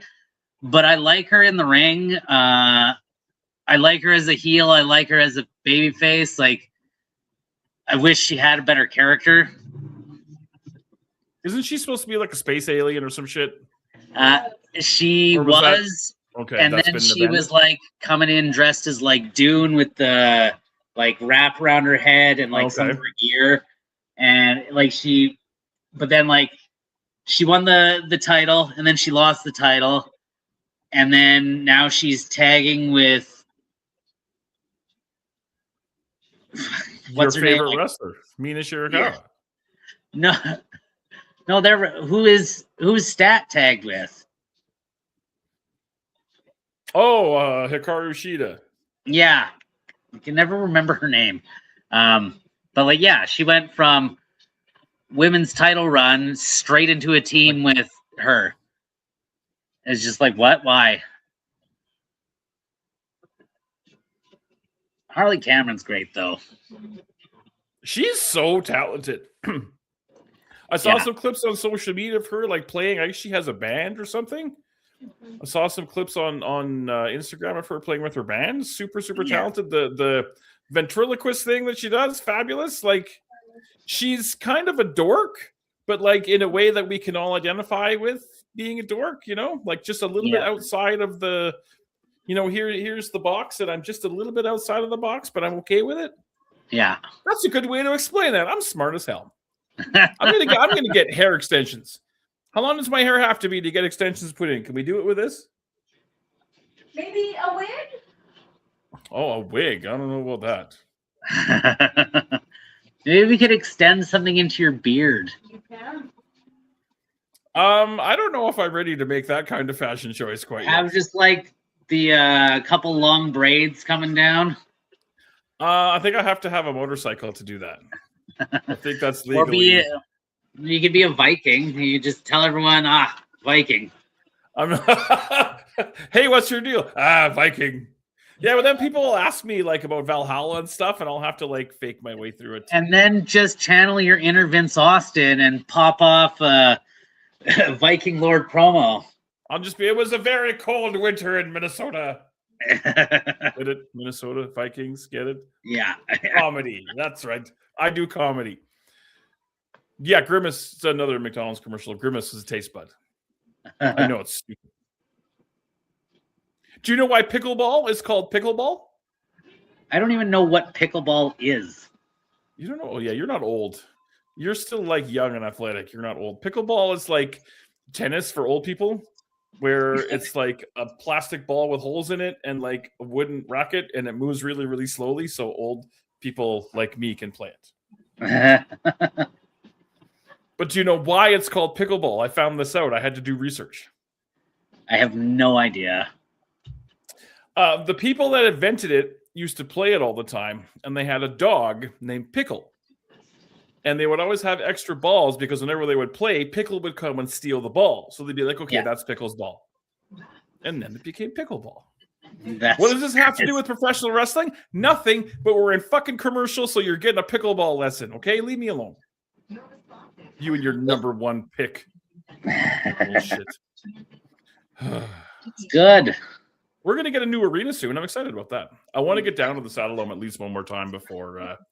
I can't afford a Flames game, but I can go to a Wrangler game or a Hitman game. But I want to get down there one more time before they shut her down. Yeah, that's gonna be that's crazy. Like, I understand that they won't do it because money and everything, but like, kind of sucks that they can't just like somehow preserve it or like still use it or have, you know what I mean? Like, because there's just so much history in the Saddle Dome and all the like surrounding area. My first ever wrestling show I ever went to was in the Saddle Dome back in the day. But yeah, I'm wondering when because like when the Northlands closed, they sold all those seats. They sold pairs of seats. I wonder how much those were, because I wouldn't mind like a Saddle Dome seat back there, but I probably can't afford it because I'm poor. Because gas is $1.89. Yeah. Because someone's a P3DO. Yes, we're both in Alberta. Actually, Jack Pride is literally downstairs in my house right now. Okay, I'm just kidding. I made that up. I'm also in the beginning stages because it's 6 months away. I'm in the beginning stages of Big Bad Boris's 40-hour Extreme 2 Electric Boogaloo. The 40-hour stream is coming back. I've got a couple of ideas of how to fill the time. We're going to watch both WCW All-Nighters. That'll fill like 10 hours right there. And then I got a couple of ideas. If you have an idea that you want to jump in again like you did last, I had a lot of fun with you last time going through all that CWC stuff. That was, and you, like, your passion totally came through. It was a lot of fun to learn, and there's some good matches. I liked it. It was good. Yeah. Oh, Mina just got a heel in the face. I'm not saying it's okay, but I mean, shit happens, right?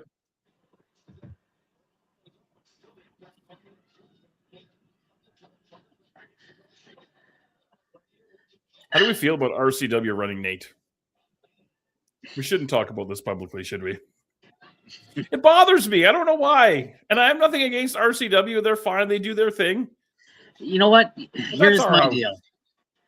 Even if you are going to run, like, clearly we're not doing month to month there. Just do a different fucking month. I think it is technically a different month. But it's like within a couple weeks. It's 2 weeks later. Yeah. Like, all that does, I know what, I'm even all for, like, hey, like, multiple companies working in the area, like, don't, from a fan's perspective, don't force a fan to choose. Yeah, fair. Like, do it. Do all the like, run the same venue, advertise, try and, like, do all the things. Like, just don't make fans pick. Because that sucks. Because then everybody loses. Then we both get half crowds. That's fair. I hope they do well. Was a WWF dude, but in retrospect, I didn't watch wrestling till 2004. Oh my God. You missed a lot between when I was born and 2004. Born in 93. Good God. What year were you born, Jack Pride? 87. 87. Good God. I was born in the 70s. Yeah, I wanted to, like, 93 is probably the first year of wrestling that I remember. What a shit year to remember, too. Yeah. No, I think 93 was kind of still holding on to, like, that Hogan golden era a little bit still. A little bit. That was like, that's my first foggy sort of memory of wrestling. One of them is that WrestleMania where Brett lost to Yoko and then Hogan beat Yoko and then he was eventually supposed to give it to Brett. And it's just like, that is just like a quintessential Hogan politicking moment. Yeah. That whole Mania is pretty dog shit. Yeah. Which is kind of sad, but whatever. That was 93? Right around there. I think it was 93. Yeah, and he never gave Brett a shot either, did he? No, of course not. But it did give us Brett and Owen at WrestleMania 10, which is one of my favorite matches of all time. So yes, I agree.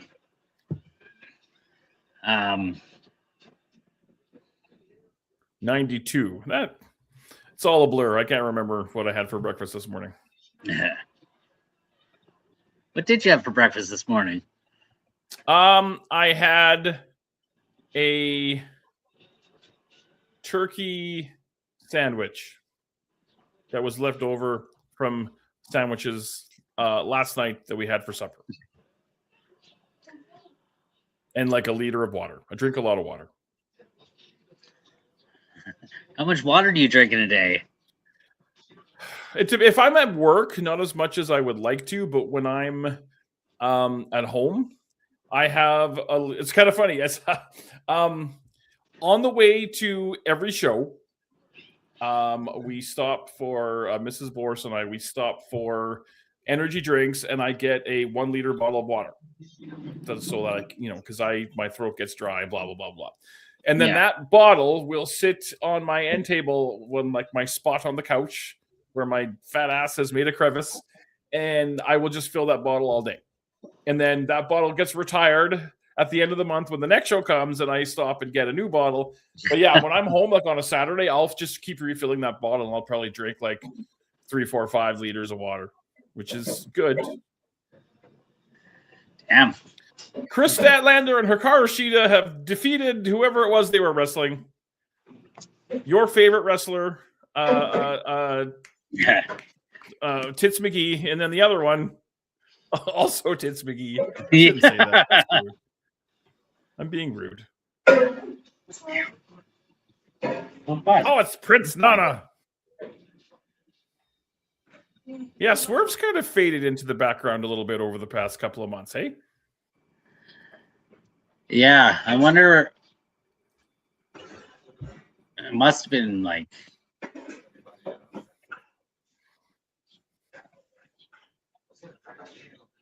But I mean, there's only so much main event time, and you kind of shuffle people in and out. And I think the smarter guys realize that when you get to the point like where Swerve is, where he's a made guy, where he can kind of fade back a little bit, and he's not going to lose any steam, still gets the pop, still sells the merch. It is a buffet of top talent in AEW. Look at that. Look at that. This guy said it better than I could say. I wish, I don't know why companies do this, but like the same merch isn't available in Canada as in the US. So Swerve has one shirt and I really wanted it, but of course it's only available in the US. I was shocked at how little they had when they were here. I had to walk literally around the entire concourse because I thought they were, because you've been to like concerts and stuff at Rogers, and they usually have that big merch thing set out before you even go in. Yeah. But they didn't have that, and I had to walk around the entire concourse. I walked in and took a right, figuring I would just see, and I walked all the way around till I got to the merch thing, and I ended up. Usually, I have issues dropping the money, but they had one 3XL logo hoodie. They had one, and I'm like, okay, well, it was less than I thought it was, but like, really shocked at how little they had for, and $950 for championship belts. Who the fuck is buying these things? That's insane. $950. I bought years ago. I don't have it anymore. I bought when Edge and Cena were feuding, and Cena had the spinner title, and then Edge won it, and they put the Rated R Superstar logo. Yeah. I made a deal with a buddy, like, oh yeah, if they ever put that title for sale, I would buy it. And then like a few months later, it was available, so I bought it. And even that was less than, it was $450 at the time. So like $950 now is just insane. I was shocked. The only title I have is sitting right back there. It's the original LPW Grand Championship that Stephen Crow spray painted and then threw in the dumpster. I went dumpster diving and saved it. Kayfabe. I went dumpster diving late at night and saved it. In actuality, it was just laying on the floor and nobody wanted it, and I was leaving, and I'm like, well, if no one's taking that thing, I'm fucking taking it because it's a cool little souvenir. So I've got it.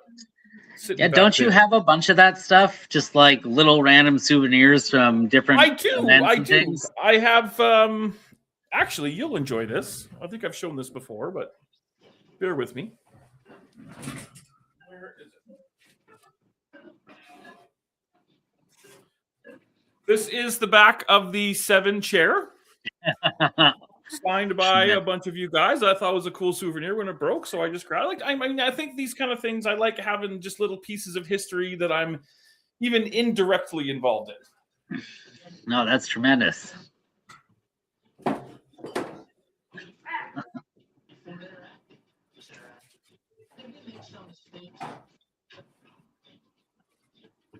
And yes, that is the original spray painted LPW Grand Championship.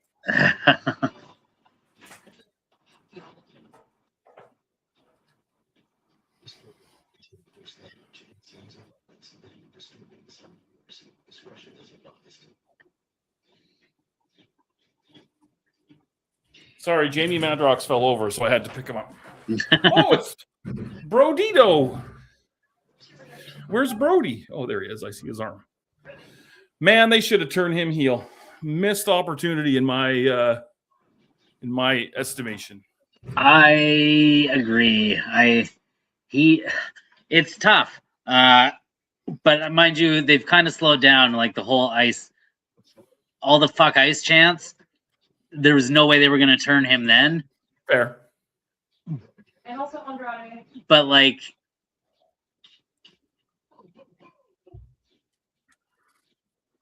yeah, All right. I think they got to turn him. He's just like, I think so too. otherwise he's just generic big baby face that'll be a perennial. Can give him a title shot, but he'll never win it. Yeah. Kind of situation. And he'll become a guy that they'll use to get other guys over, which again isn't necessarily a bad spot, but like I want better for him. He should have, when they lost those tag titles, he should have handed Bandito his soul. Like a beat down for the Yes, ages. absolutely. But When he does go heel, I think that's what it has to be. Just like a relentless, merciless dissection of somebody. Stop it, you're getting me all excited. What's going on the social medias? Because that's important in life. What's that? Oh.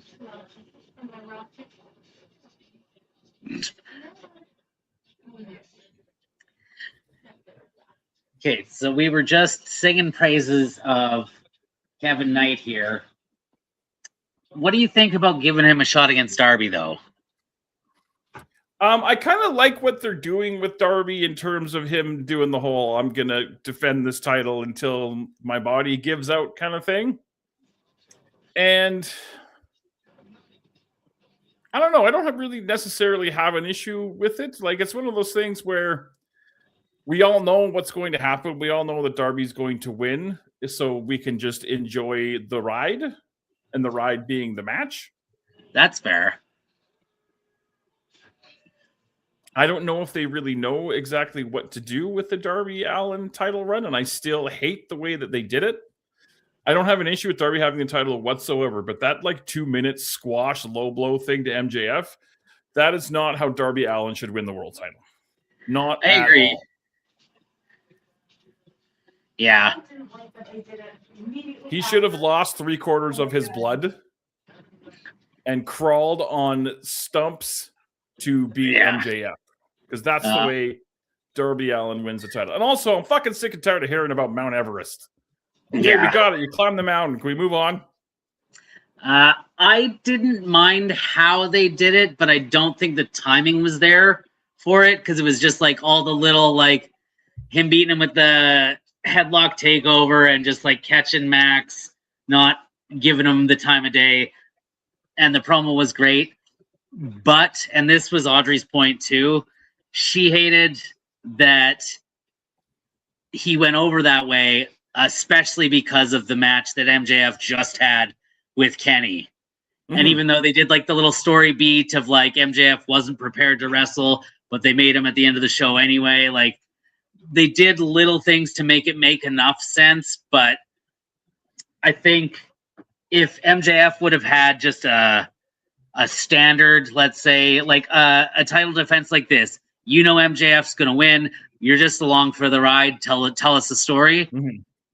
If that would have been the match that he had prior, I'd have been way more accepting of how they put Darby over on him. Yeah, I would have done it differently myself, but yeah, I do agree though. Like the best way would have been Darby like bleeding out and still somehow getting the cover. That's what I think. Yeah. But what do I know? The answer, nothing. I do like what they're doing with MJF. He's been coming out and like demanding his rematch with Darby, and Darby's like, no, not until you put something on the line. So I think he's just gonna keep doing this until Max puts whatever it is But And what is it then- that he can put on the line? Because I've been That's trying the to thing, think. like- But What is it? Yeah. So like, I think depending on what the thing is going to be like the indicator on. I just had a terrible joke. Okay, I'm gonna send you. Oh no, wait, never mind. I have it backwards. Okay, never mind. My joke's not funny because I have it backwards. I'm gonna send you a Facebook message right now, and then but it doesn't make sense.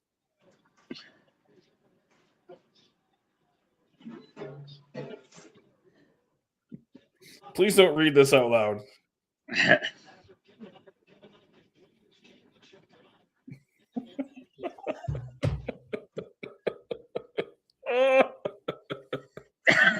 But I have it backwards, right? Yeah. Okay. Yeah, don't ever repeat that. But yeah, I don't know, like, because like nobody cares about that stupid ring. Like, it's got to be something. I mean, I think the only thing that they could do, and this actually literally just jumped in my brain that makes a lot of sense, is he has to do what Hangman had to do. Hangman had to say, I'll never challenge for the title again. So that's what you got to do now. That actually just came in my brain just now, and it's actually kind of smart. That would be good. You know what? Fuck Or- you, Blaze. I can so book. I always have terrible ideas, and MRB's like, you can't book. But I have tons of terrible ideas. In that vein, I could also see, but no, never mind. They wouldn't do that. I was gonna say have Darby. Basically, Max. He's like, okay, if I lose, Hangman can challenge for the title again. Something Okay, like that. that works as well. But I think that's better. He's not going to go his whole career not winning that title ever again. Eventually, something's going to happen, and he's going to win his way back to being allowed to challenge. I mean, that's the And I beautiful think- thing about wrestling, though, is we can do whatever we want. It's You true. It's not a legally binding thing that says. Yeah. But so with that said, I think you got to give Hangman the huge shine of like winning that honor back kind of thing. I hope he's enjoying his much deserved time off. Yeah. And I bet it's weird for the students to see their history teacher, smash somebody in the head with a brick. It's like, oh, good thing I got my homework in on time. Yeah. Ooh. That double clothesline where they both backflipped looked like Darby kicked Knight low. Well, Darby's gonna Darby. I don't know what to tell you. Do we know what it says on Darby's tattoo on his chest? I don't know. It looks like it says Grimace is a taste bud, but I'm not 100% sure. Well, we're going to commercial right in the middle of this fabulous AEW title match. So now we can talk more about the career of Jack Pride. Oh, Who was your first match against? I'm sure I've asked you this like 50 times, but I can never remember. Sean Martins. Did you win? No. What was your last match against? Rich I King. remember this. It was Rich King, and you did win. I did win. Well, there you go. Yeah. You eliminated me from a battle royal, you fuck. I thought I was leaving the life of shouldn't have commentary been lying. behind. You were. That was I the thought equivalent to like Scott Stevens hit in the middle of the ice. You were coming across, admiring your pass. Yeah, I put my chin down, and Yeah, I had to. I thought that this was going to be a whole new life for me. I had just destroyed Reed Matthews. He's never been the same after that. That's what I tell people anyway. And then you had to come along and dump my fat ass over the top rope. It was a sad day. That was cool, Sorry, though. That was Boris. super cool for me to get a chance to like, for when Kurt was like, "Do you want to be in the Battle Royal?" I'm like, "You want me to be in a match at the fucking Saddle Dome? Me?" Yeah. And then I always talk about this, and I talk about it to, like, I will give Reed Matthews props for the rest of my life, because he had no business taking a bump for me. They could have just dumped me over. Everybody could have chopped the shit out of me to be mean, like they do with, the non-wrestler guys. But he's like, "I'll take a bump for you." And yeah, had no business doing that, especially in that ring. But he did it, no problems. And then I tried to help you dump my giant ass over. One of my favorite days of all of my career, and I hate that term, career. Right. I also hate that when I talk about it, like, my career, and this, like, it's weird. It's because it's just, like, I can't think of a better word. yeah, I think it's the most correct word, because it's like, this 10, 20 year hobby of mine. Like, it doesn't roll off the tongue quite the same way. Like, but at the same time, I feel weird calling it a career because it's not my main source of income. Yeah, this thing I gave my entire life to that I never made any money at. Yeah. But I Yeah. wouldn't change it. I wouldn't change it. I still love it. That. God damn it. All right, we're back from commercial. Darby Allin is limping. What do you think he weighs? Like 150. Buck 50 with a brick in his pocket? Yeah, he some of those looks. big... Sorry, go ahead. Oh, he looks like Rey Mysterio when Rey was in WCW. Yeah. And I'm pretty sure Rey was 150 back then. And I bet those guys like Brody King love that he's easy to huck around and do cool things with. Yeah. I just think sometimes he needs to be saved from himself, because he's done some, like, even back in the Indies before he ever got signed, he did a lot of dumb. He got put in a body bag and thrown. Yeah. He had a big feud with Ethan Page and Evolve like years ago before he got signed. I remember Ethan Page hit him in the head with a shovel and split him open and all this kind of stuff. So before he even got, into the big time, he was doing dumb shit.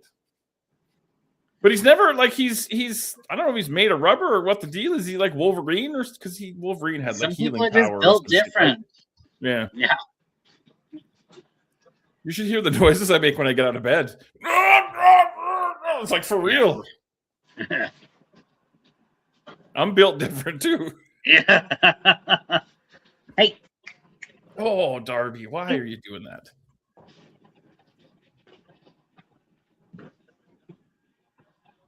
Why are you doing that?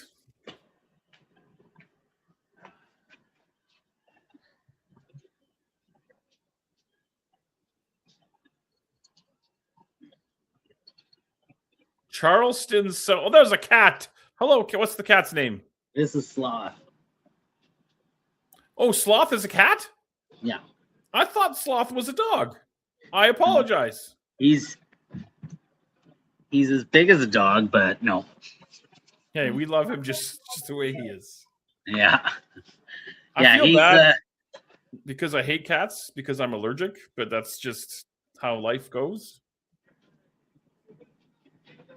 Is that the only pet you guys have? We have another one. She's asleep right now. Oh, she's not. One sec. We have two cats. Oh my God! Jesus, Murphy, are you watching this shit? We're like 5 seconds behind. Oh, damn. I know. This is other cat? Yeah. Is that cat's name Mina? No? She is. Oh, that's Dahlia. Is that like one of those hairless cats that looks like a chicken? Yeah. Yes. Hello. How are you? How many people have you killed? No, I was talking to Audrey. I kid. Yeah, that announce spot thing was not a great idea. And now Kevin Knight is severely limping. Oh, yeah, he's limping bad. A shoot limp? I think so. I think, yeah, just like Tony, yeah, he's trying to go up top. Yeah, this is, yep, I think he's fucked. Oh, and I bet that that sucks. I don't know how you guys do that. Because you've worked hurt and done stuff when you're hurt, right? Obviously. Yeah. Oh, and I bet that submission hold probably sucks balls too. Yeah.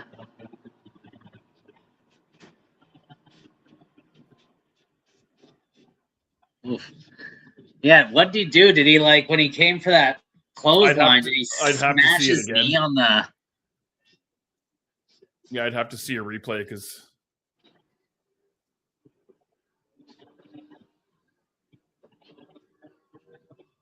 Are we just gonna do? Oh, we got! Oh my God! If you are actually hurting your knee and you're not just selling, that probably sucked too. Maybe he is just selling and he's working us. It's the left side, so yeah. Because like if your knee was super fucked, you wouldn't want to go in that submission. You wouldn't want to put your knees up on that either. No, like the submission. But I like getting worked. Let me get worked. I love it. Yeah,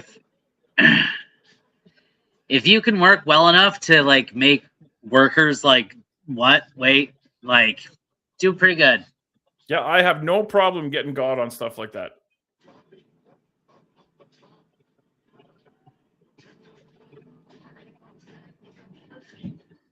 It's so funny because I've heard so many critiques of AEW that include nobody sells. It's like I don't think you're watching. I think there's a little bit of truth to that, depending on who you're watching. But I don't think it's as a blanket statement. I don't think it's fair. Yes, because but you could say the same thing about just about any roster. There's always a couple of guys that'll just do like the most insane spots that include a lot of no selling, but it is fabulous to watch. I will 100% agree with that. So I just don't think the critiques of AEW are like the ones everyone uses. They're not fair anymore. They're just another wrestling company. Yeah, there's no stories. There's no this. There's no that. I don't know. The no story one bothers me because that's fucking ridiculous. They have I think better story.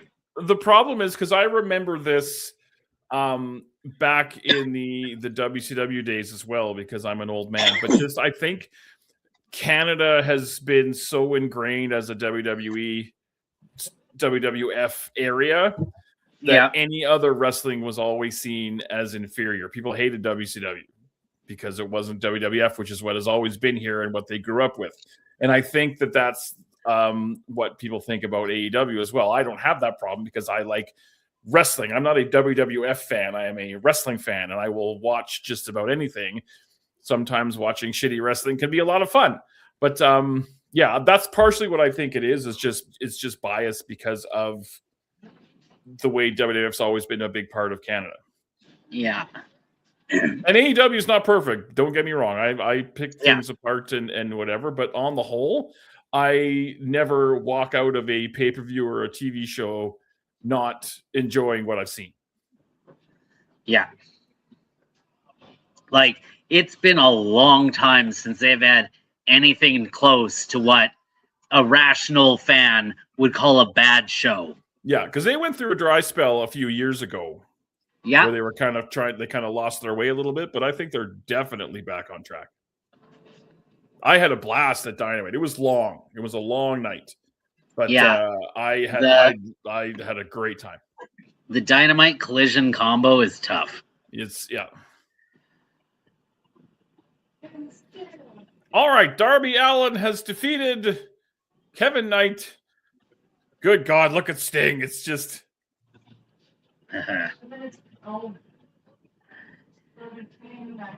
He looks like he should be in like a really old black metal band like Mayhem or something. Okay, so Dynamite is over, and now I have to change the channel because Collision is actually not on TSN. It's on USA Network Canada. Oh. Well, Do you get USA Network Canada? We just dropped all our cable. We literally just have TSN now, and then like streaming these Plex. Doesn't somebody have to set that up for you to have a Plex? Like somebody has to make that, right? Yeah, my brother has like a. Oh, He okay. has pretty much has like a server in his basement. Oh, wow. Yeah. So like. All right. So Collision is on now on USA Network. If you guys don't have that and you want to bail and continue on the rest of your night, I thank you for coming on and hanging out. I always love talking to you guys. Big fans. Yeah. Big fan of the Prides or whatever you guys want to call yourselves. She went, "Aw." That's true. Yeah. You guys are good people. Yeah, we're big fans of Boris and the Borises also. So worry not. I am gonna take off though, man. It's been a pleasure. Always love coming hanging out. So thank you for my inviting me, door dude. is always open, both internetly and physically. Internetly's not a word. You know what I mean. And Audrey don't tell says, anybody look what. for her in the dark with treats. I'm not falling for that again. All right, and don't tell anybody what I sent you in that message. Yeah, absolutely. All right, have a good night, boss. See you, man. See you later. I love that Jack Pride. What a guy. All right, MJF is here to complain that he is not the AEW champion.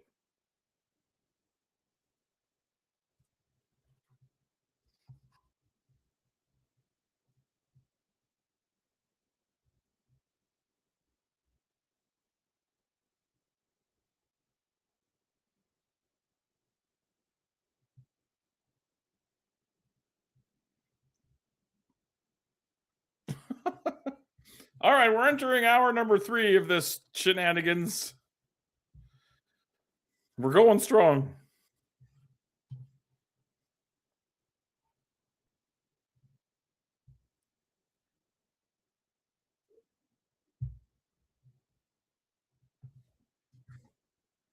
Rematch time.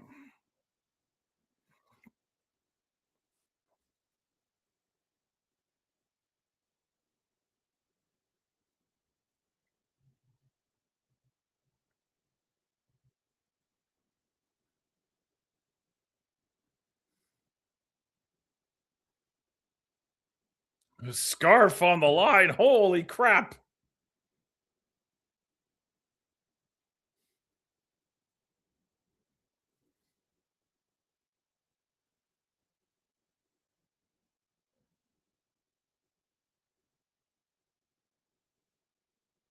The Dynamite Diamond Ring.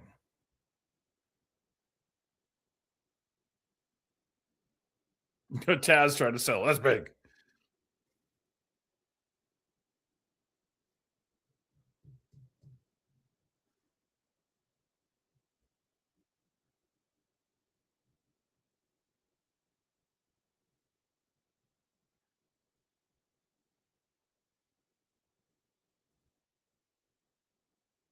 $1 million.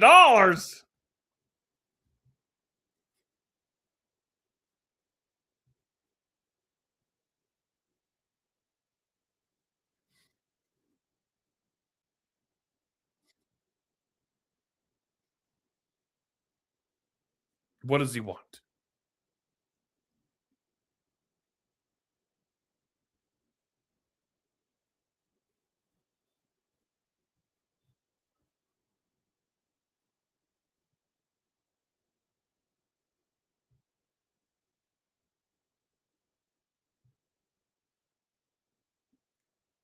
Oh, his hair? Lame. Lame. Lame.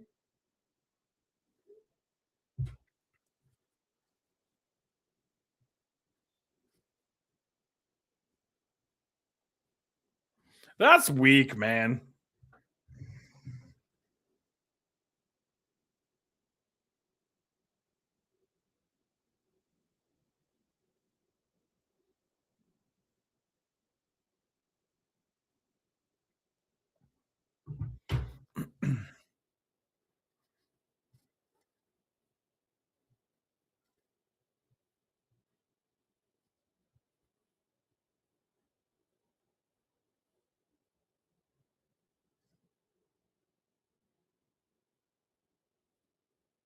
Yeah, I don't like this. I think we could have done better here.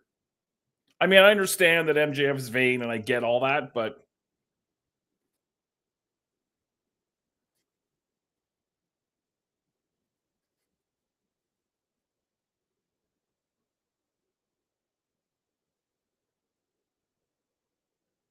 what is going on? Here comes Okada. No, I think I missed a lot of discussion from what actually happened on the Dynamite portion of tonight's proceedings when I was talking to my good friend, Mr. Jack Pride.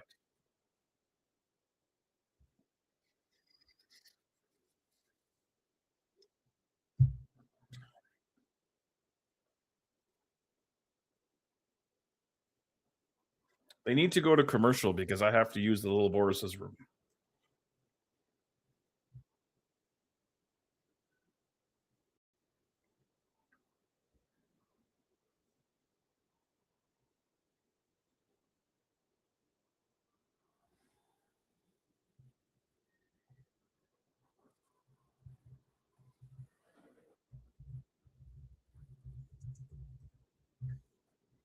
Okada versus Darby Allin next week. My God.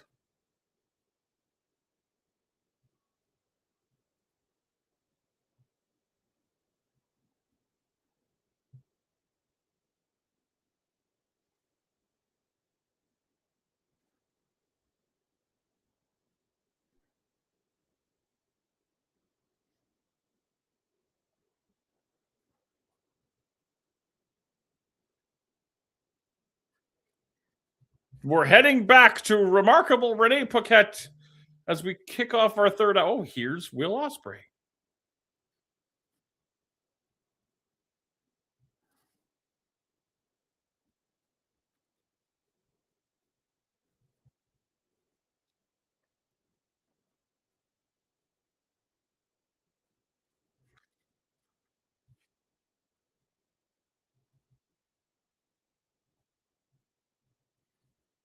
My God, Ospreay might be cleared.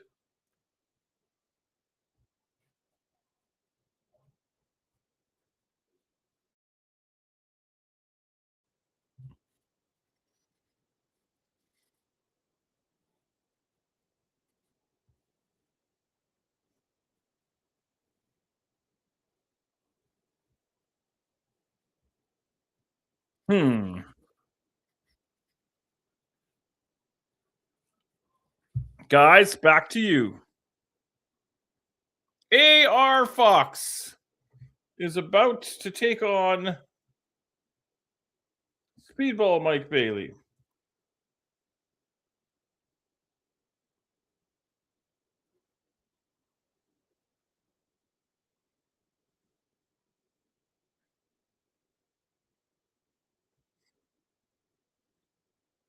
We haven't seen AR Fox in a while, actually.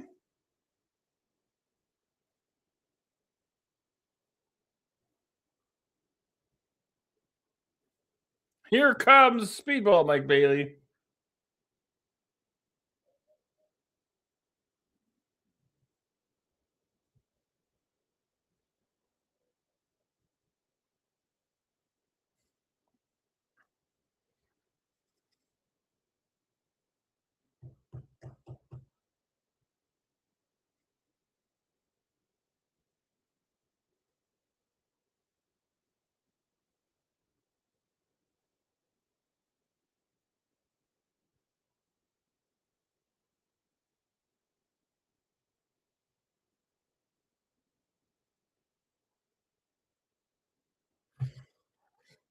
This should be fun. So I assume that the main event of tonight, of this portion of our broadcast, is going to be that big 10-man festival of nonsense.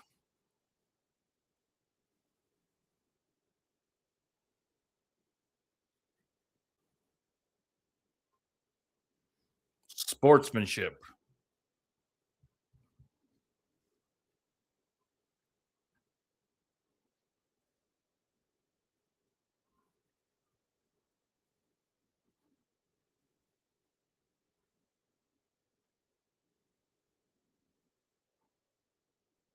They've turned the lights down in North Carolina because they lose a lot of fans at the end of when they're doing big double tapings like this. Now, this isn't technically a taping as it's still live, but you're understanding what I'm saying here.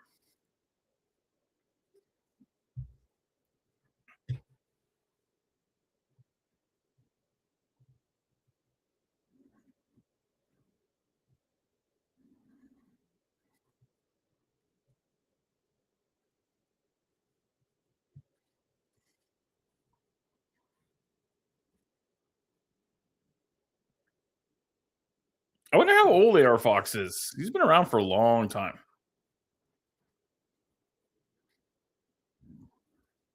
Speedball loves that outside moonsault.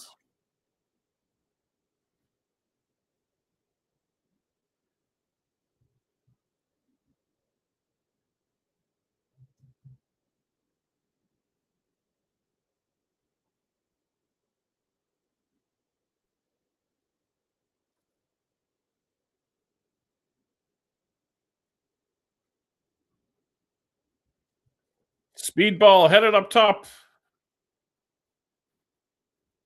Big drop kick.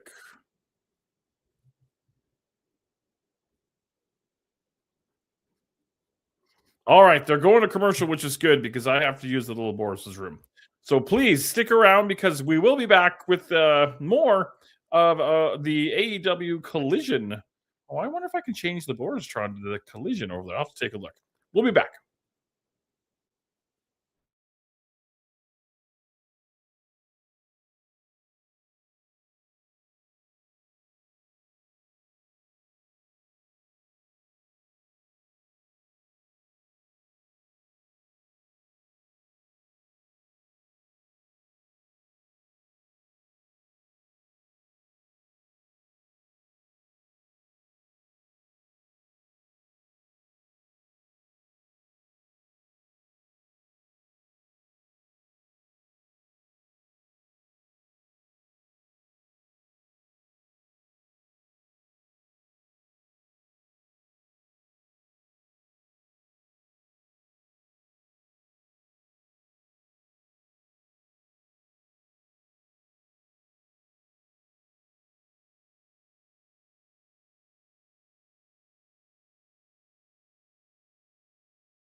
All right, coming back from commercial.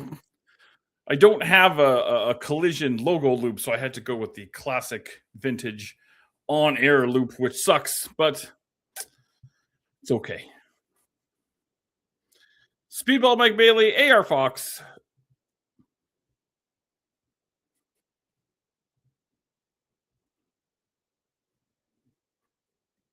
Oh, I can do polls? How do I do a poll?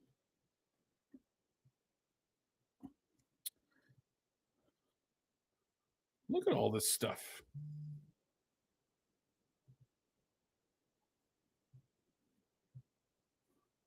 Look at all this fancy stuff I can do that I didn't even know I could do.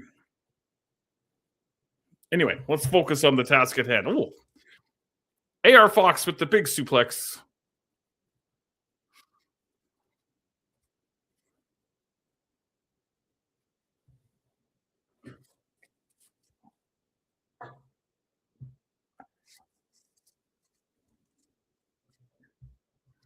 Yeah, it always loses a little steam. Like being in the building a few weeks ago for the Dynamite taping. After Dynamite's done live and they switch over to Collision, it loses a little bit of steam because, you know, it's not live and it's a long night. Now, granted, this is still live, but just doesn't quite have the same vibe, you know?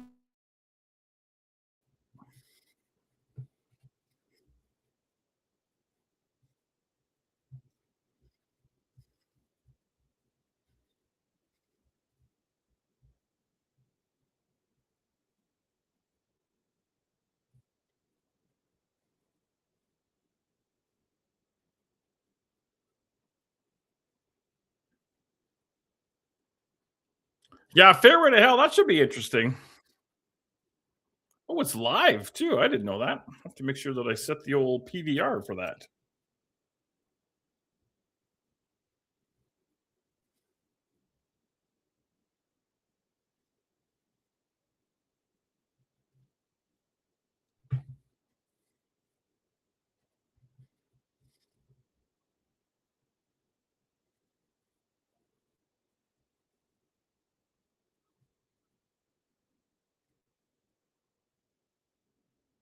I love Low Main Pain.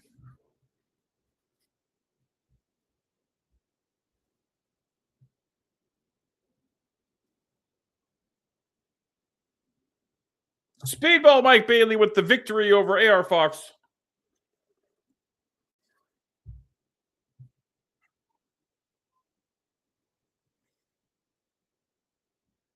So what else we got on this? We've got Jamie Hayter and Sky Blue. Roosh will beat up a jobber. 10-man tag. I think that's all we got left. Oh, let's talk to Willow Nightingale.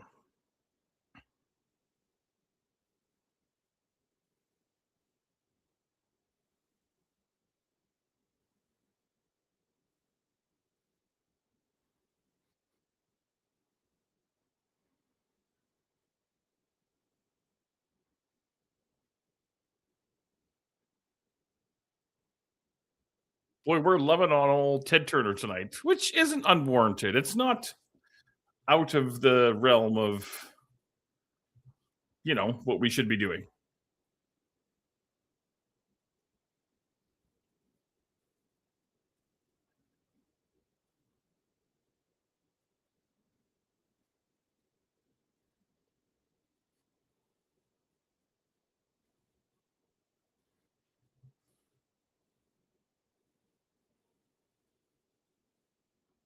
All right, commercial time. We'll be back.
Alrighty, we are coming back from commercial.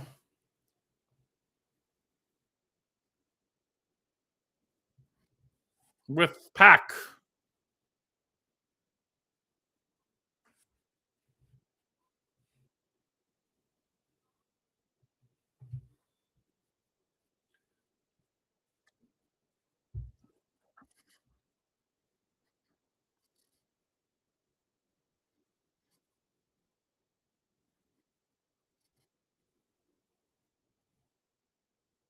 How many people are they going to put Darby? Are they going to put Darby over Okada next week, and then they're going to put Darby over Pac? How many people are we going to put Darby over? Everybody? Darby versus everybody.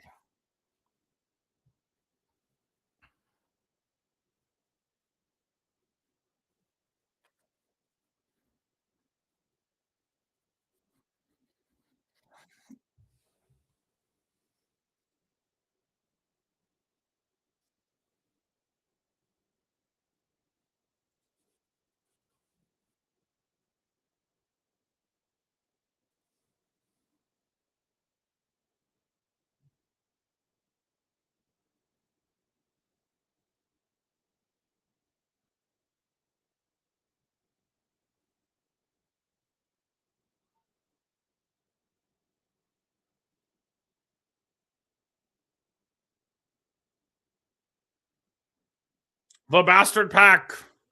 All right. Judging by the 1970s couch aesthetic, we're about to see Jamie Hayter, and there she is.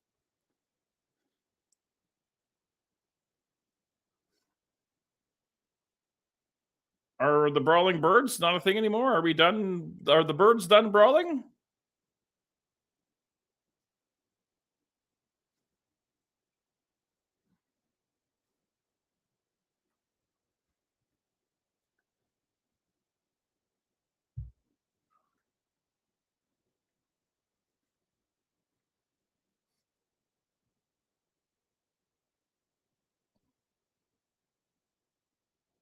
Jamie Hayter versus Sky Blue of the Triangle of Madness and the Sisters of Mercy. Lots of names. I know what Sisters of Sin. Sisters of Mercy is a band. I like to make silly jokes like calling the Death Riders the Death Eaters. Makes me happy.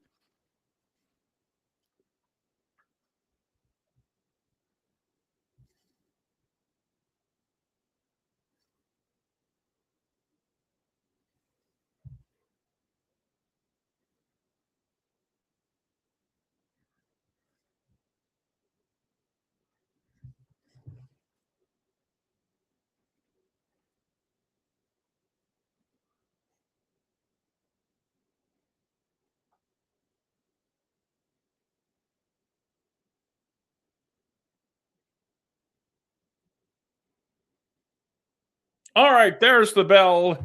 We are underway. So we got half an hour left. They're going to squeeze in this. Roosh is going to beat an enhancement talent and then a 10-man tag in half an hour. I mean, I guess they can.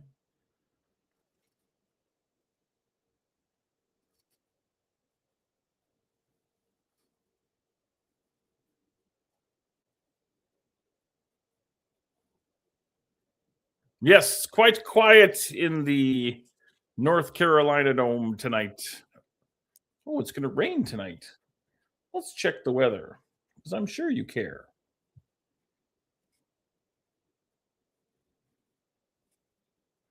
Okay, well, according to this weather, it's not going to rain tonight. So nobody knows the truth, I guess.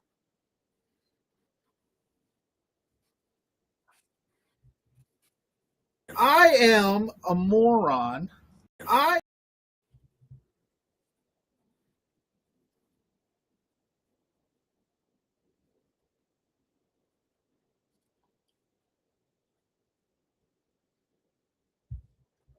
Darby Allin and Pac.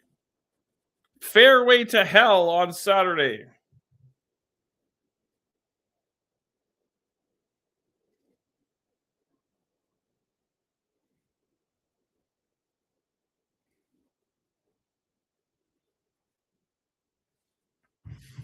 Is he going to beat Pac and Okada within like 4 days of each other? He's the new Iron Man, kids.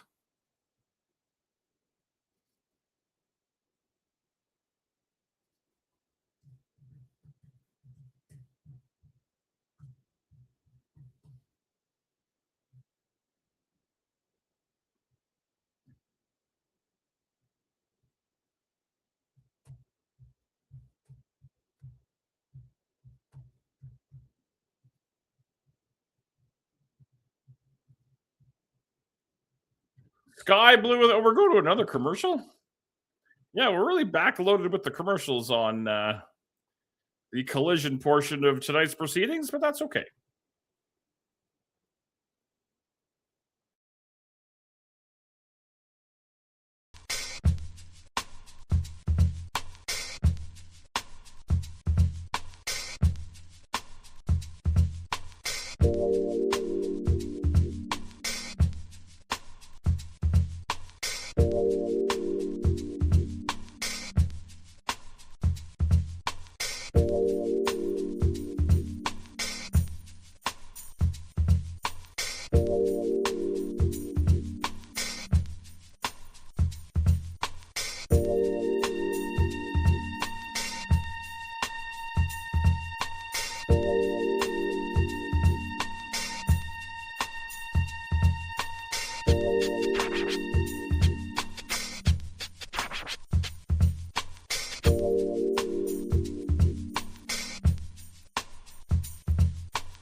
Alrighty, we're back from the commercial. Jamie Hayter and Sky Blue are still doing Jamie Hayter and Sky Blue things.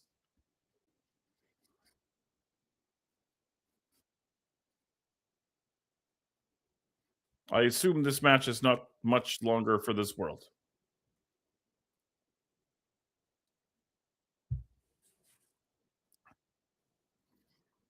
Oh, overhead throw.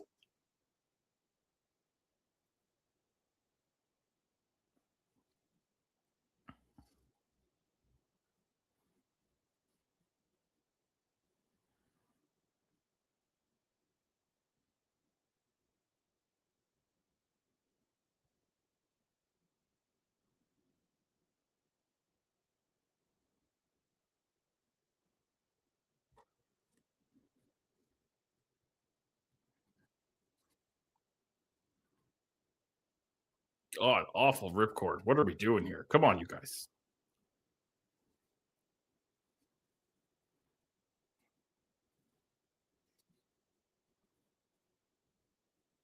Caught the knee coming in.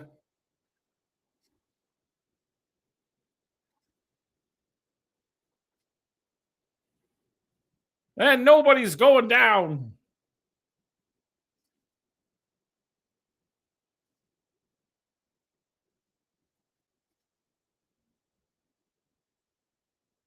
What? Oh my God, this is awful. I'm sorry, ladies. I really am. I do like the double headbutt. That was okay. I like that.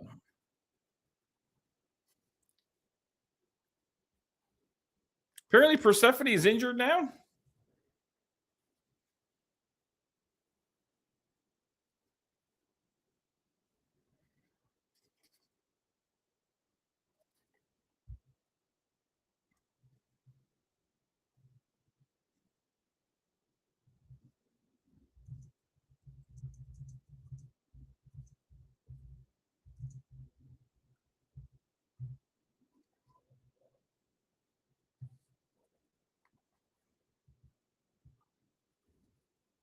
Yeah, how come Julia Hart isn't in the corner and the other brawling bird? What the hell's her name? Alex Windsor's not in the corner.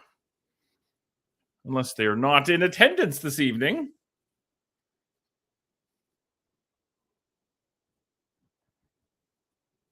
Oh.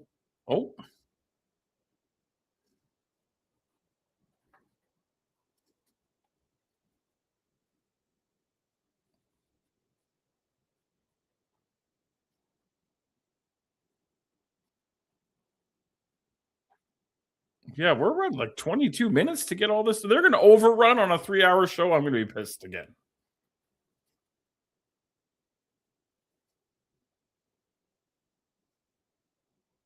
Forearm exchange on the turnbuckle, still not okay.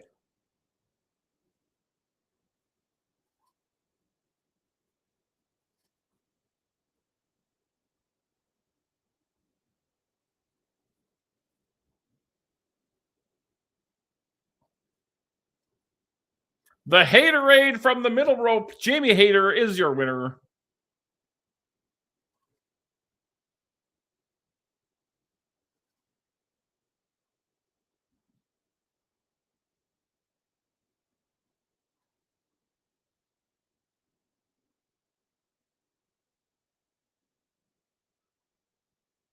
All right, Jamie Hayter is your winner. Oh, wait, I just see Tekla and Julia Hart off in the distance, staring daggers at Jamie Hayter. They should have security out there with those two ladies because, you know,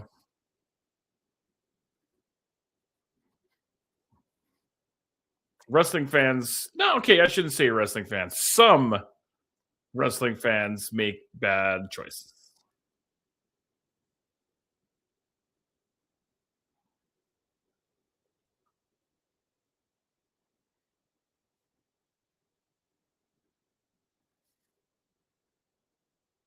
All right, our cameras are with Don Callis.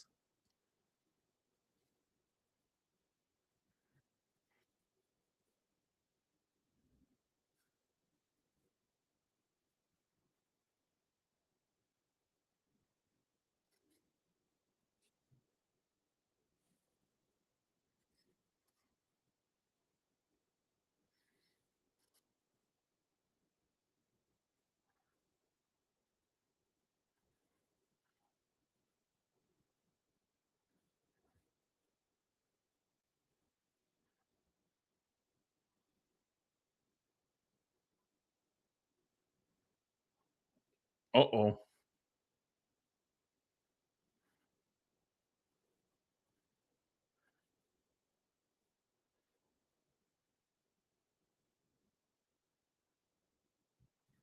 Oh, Kata and Takeshita, they just can't seem to get along.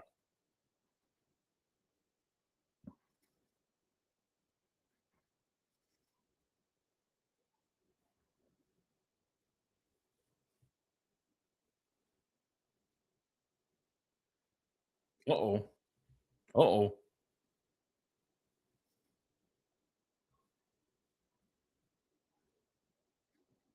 It appears that not everything is beer and Skittles in the Don Callis family.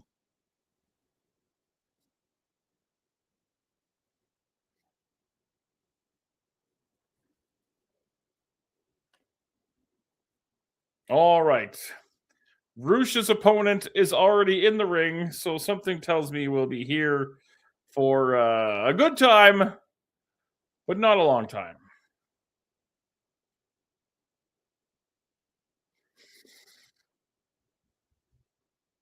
Oh, Rush has pyro and everything.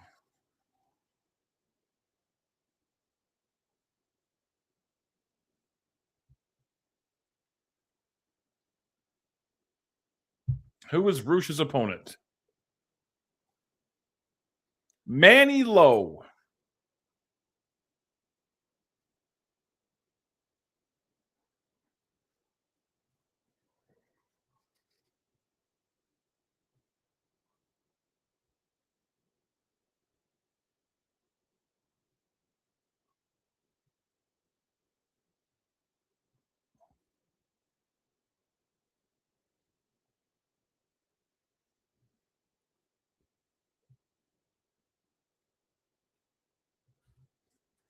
All right, I think Manny Lowe was about to be dispatched very quickly.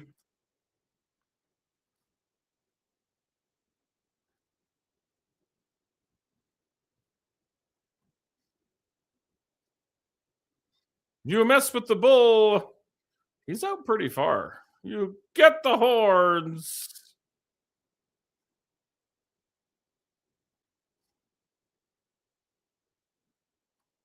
And Roosh is your winner.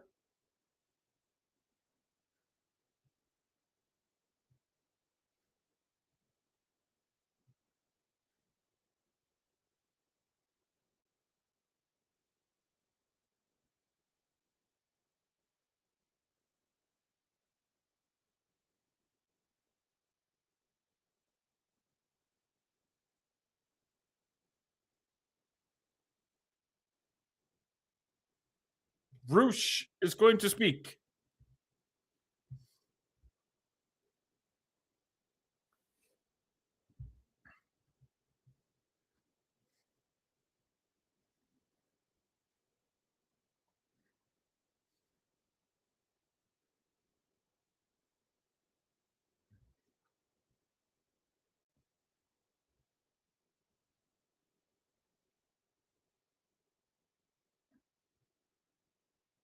Oh, now we got a Jack Perry bus vignette because we like that.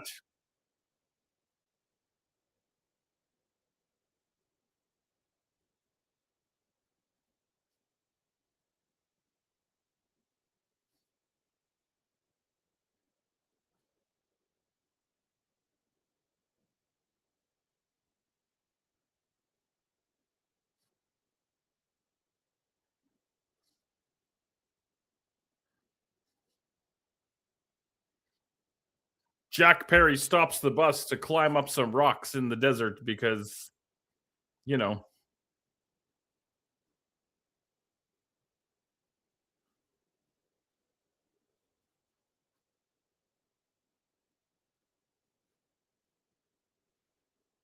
I thought Darby Allin was the top of the mountain.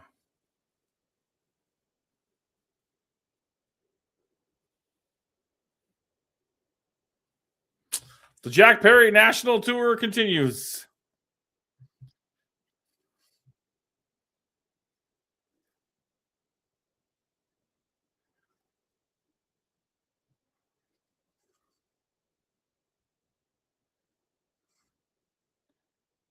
I assume it's time for our Collision main event.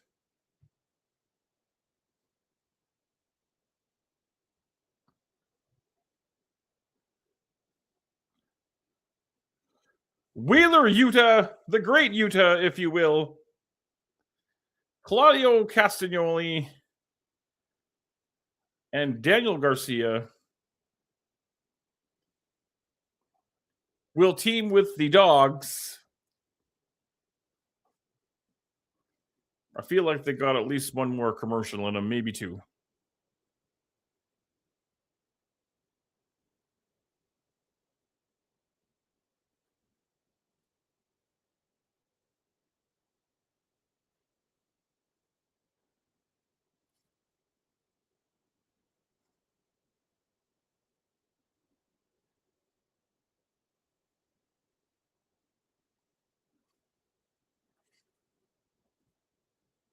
Why are the dogs so mean?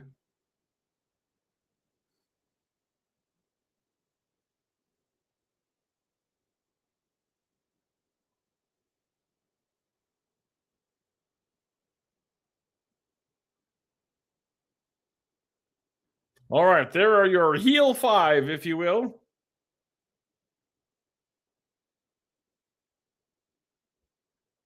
All right, we're going to commercial. We'll stick around for the old main event.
All right, we're getting back for our main event. We have 9 minutes to do the main event, and we haven't even done the babyface intros.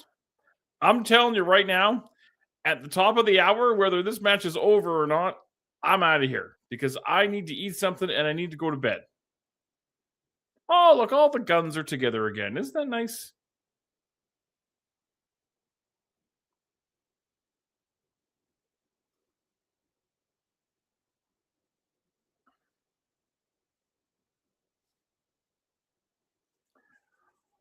Colton and Austin Gunn, Ace Austin, and the Bucks of Youth are set to enter the ring.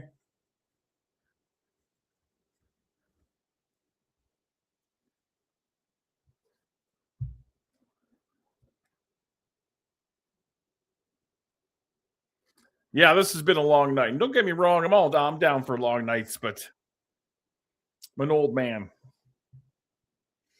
Work comes early tomorrow.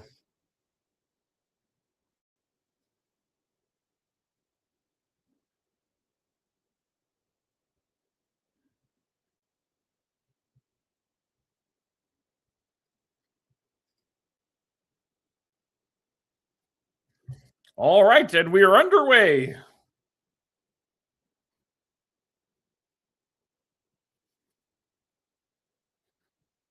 And I think we're going to have one of those big 10-man tag schmoz fests. John Moxley has joined the commentary crew. I like the owl on Daniel Garcia's trunks there.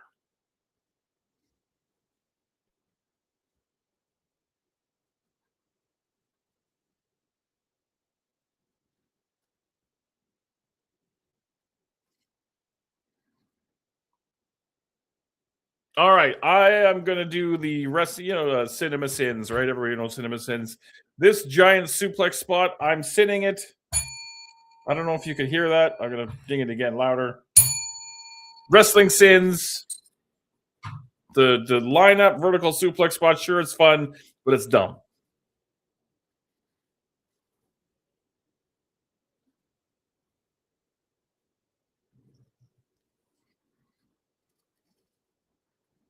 Yeah, I wonder if they're running a little short on time, and they're going to try to get in all the multi-man cliche spots as they can.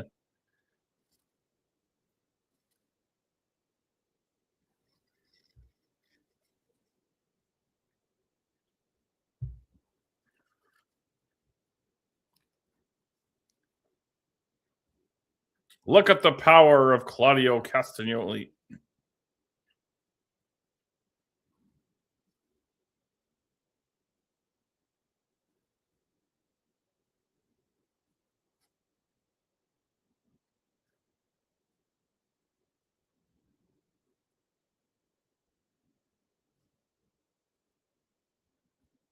Oh, the great Yuta with the well-placed dropkick.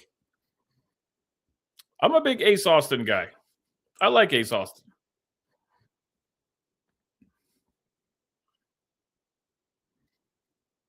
Daniel Garcia.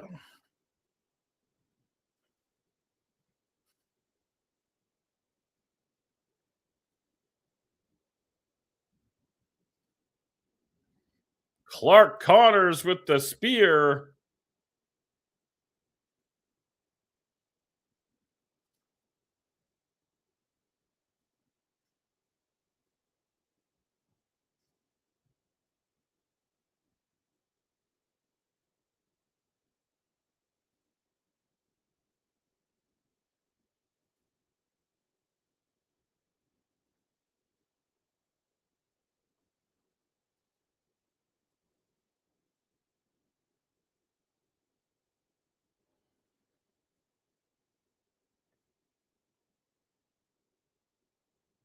Bodies everywhere.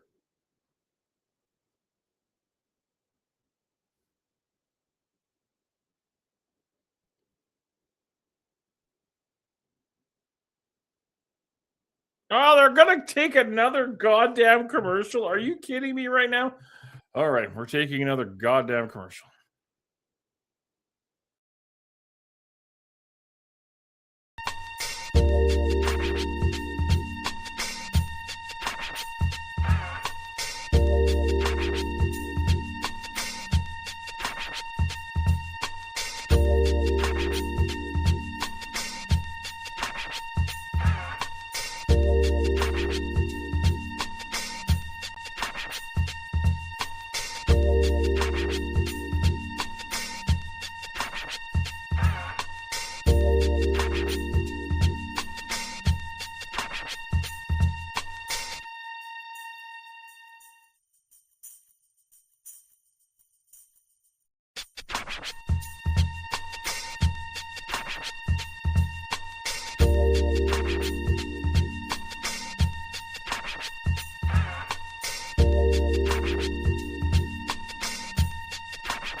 All right, we're back on Collision.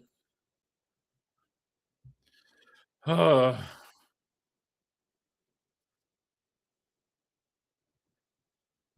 it is a giant fuckfest of epic proportions here in our main event.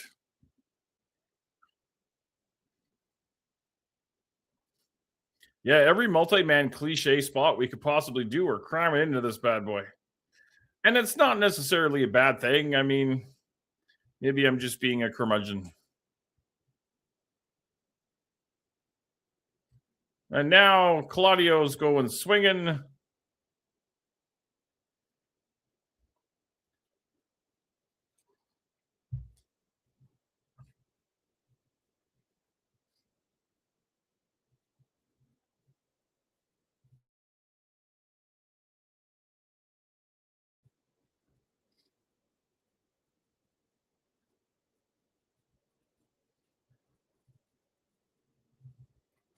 Will Ospreay has not been cleared. You don't follow your own storyline.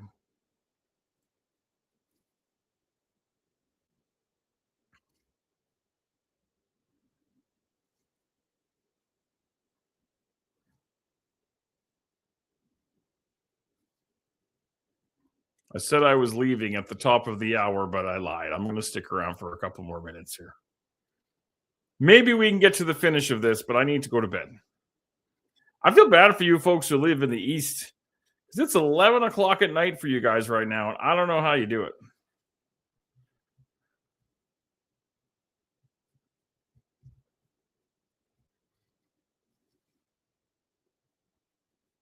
Because it's 9 o'clock here in on the prairies of Canada, and I'm ready to pack her in for the night.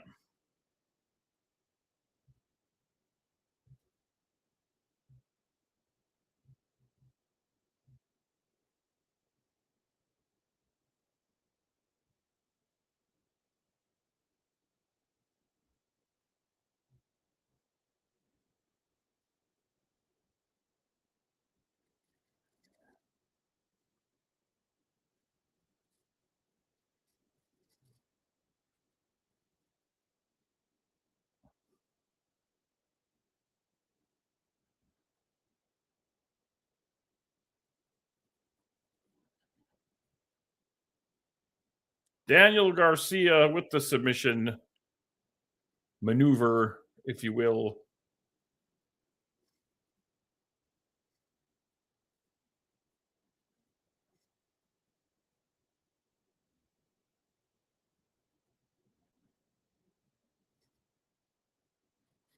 Colton Gunn able to kick out. Also, 2 Costco hot dogs for dinner sounds amazing. I know that comment was like an hour and a half ago, but I am acknowledging it now.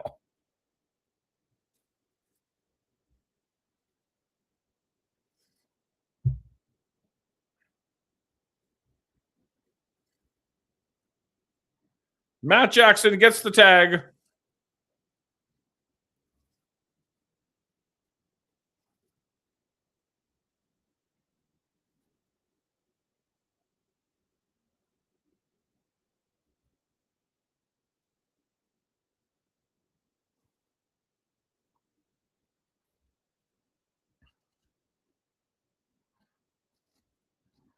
Manhandling everybody. Look at Matt Jackson.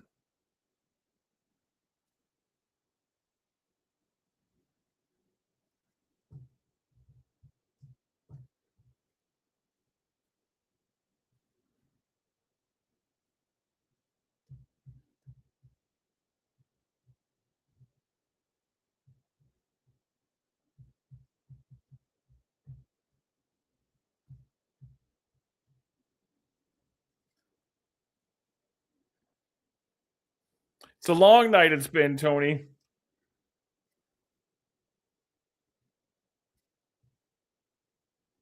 Young Bucks on the top. Tandem big dives from the top.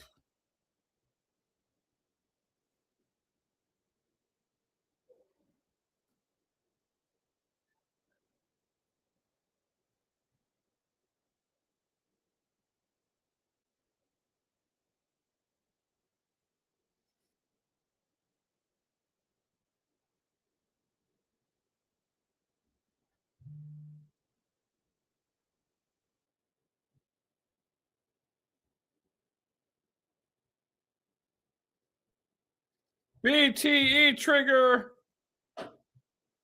But it's broken up by the great Yuta because I want to go to bed.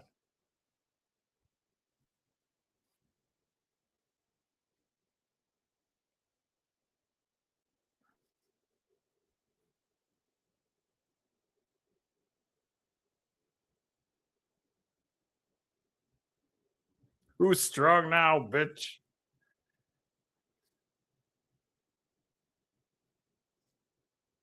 Ouch. He came down awkward on that ring apron. All right, I think we're reaching. We're spamming finishers now. Well, not really finishers, but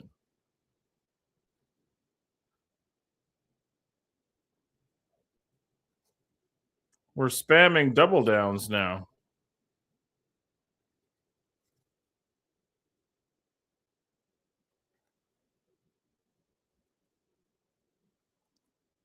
The 3 hours did not go by too fast. The 3 hours went by so.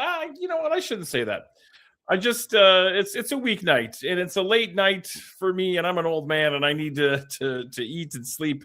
But it's been fun. It's been a good show.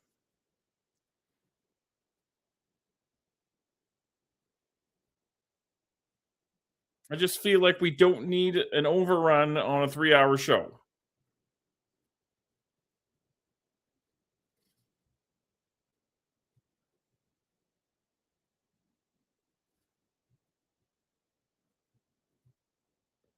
Wheeler Yuta, Ace Austin duking it out. Nice drop kick. Sends the great Yuta. Oh, back inside.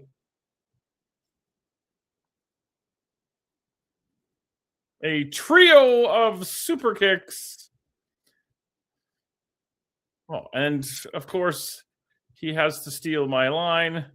And Ace Austin is going to pin Wheeler Yuta, whose whole purpose is to eat pins for the Death Riders, which is all well and good. Thank you so much, everybody, for hanging out. This has been another AEW Dynamite Watch Along. It's been a long night, but it's been a fun night. Don't forget, Saturday night, I'll be back right here on the same channels except for YouTube. I won't be on YouTube, but I'll be on my Twitch. I'll be on Love Wrestling Twitch, and I'll be on the Between Two Beards Twitter account because I, for some reason, hate myself. So we're going to watch Backlash. We're going to do a Backlash watch along. I need you guys to show up in the chat so I can ask you all my questions, like who are these people and why are they mad at each other and why is this all so terrible? Thank you guys for hanging out, and we're going to talk to you guys all on Saturday for Backlash.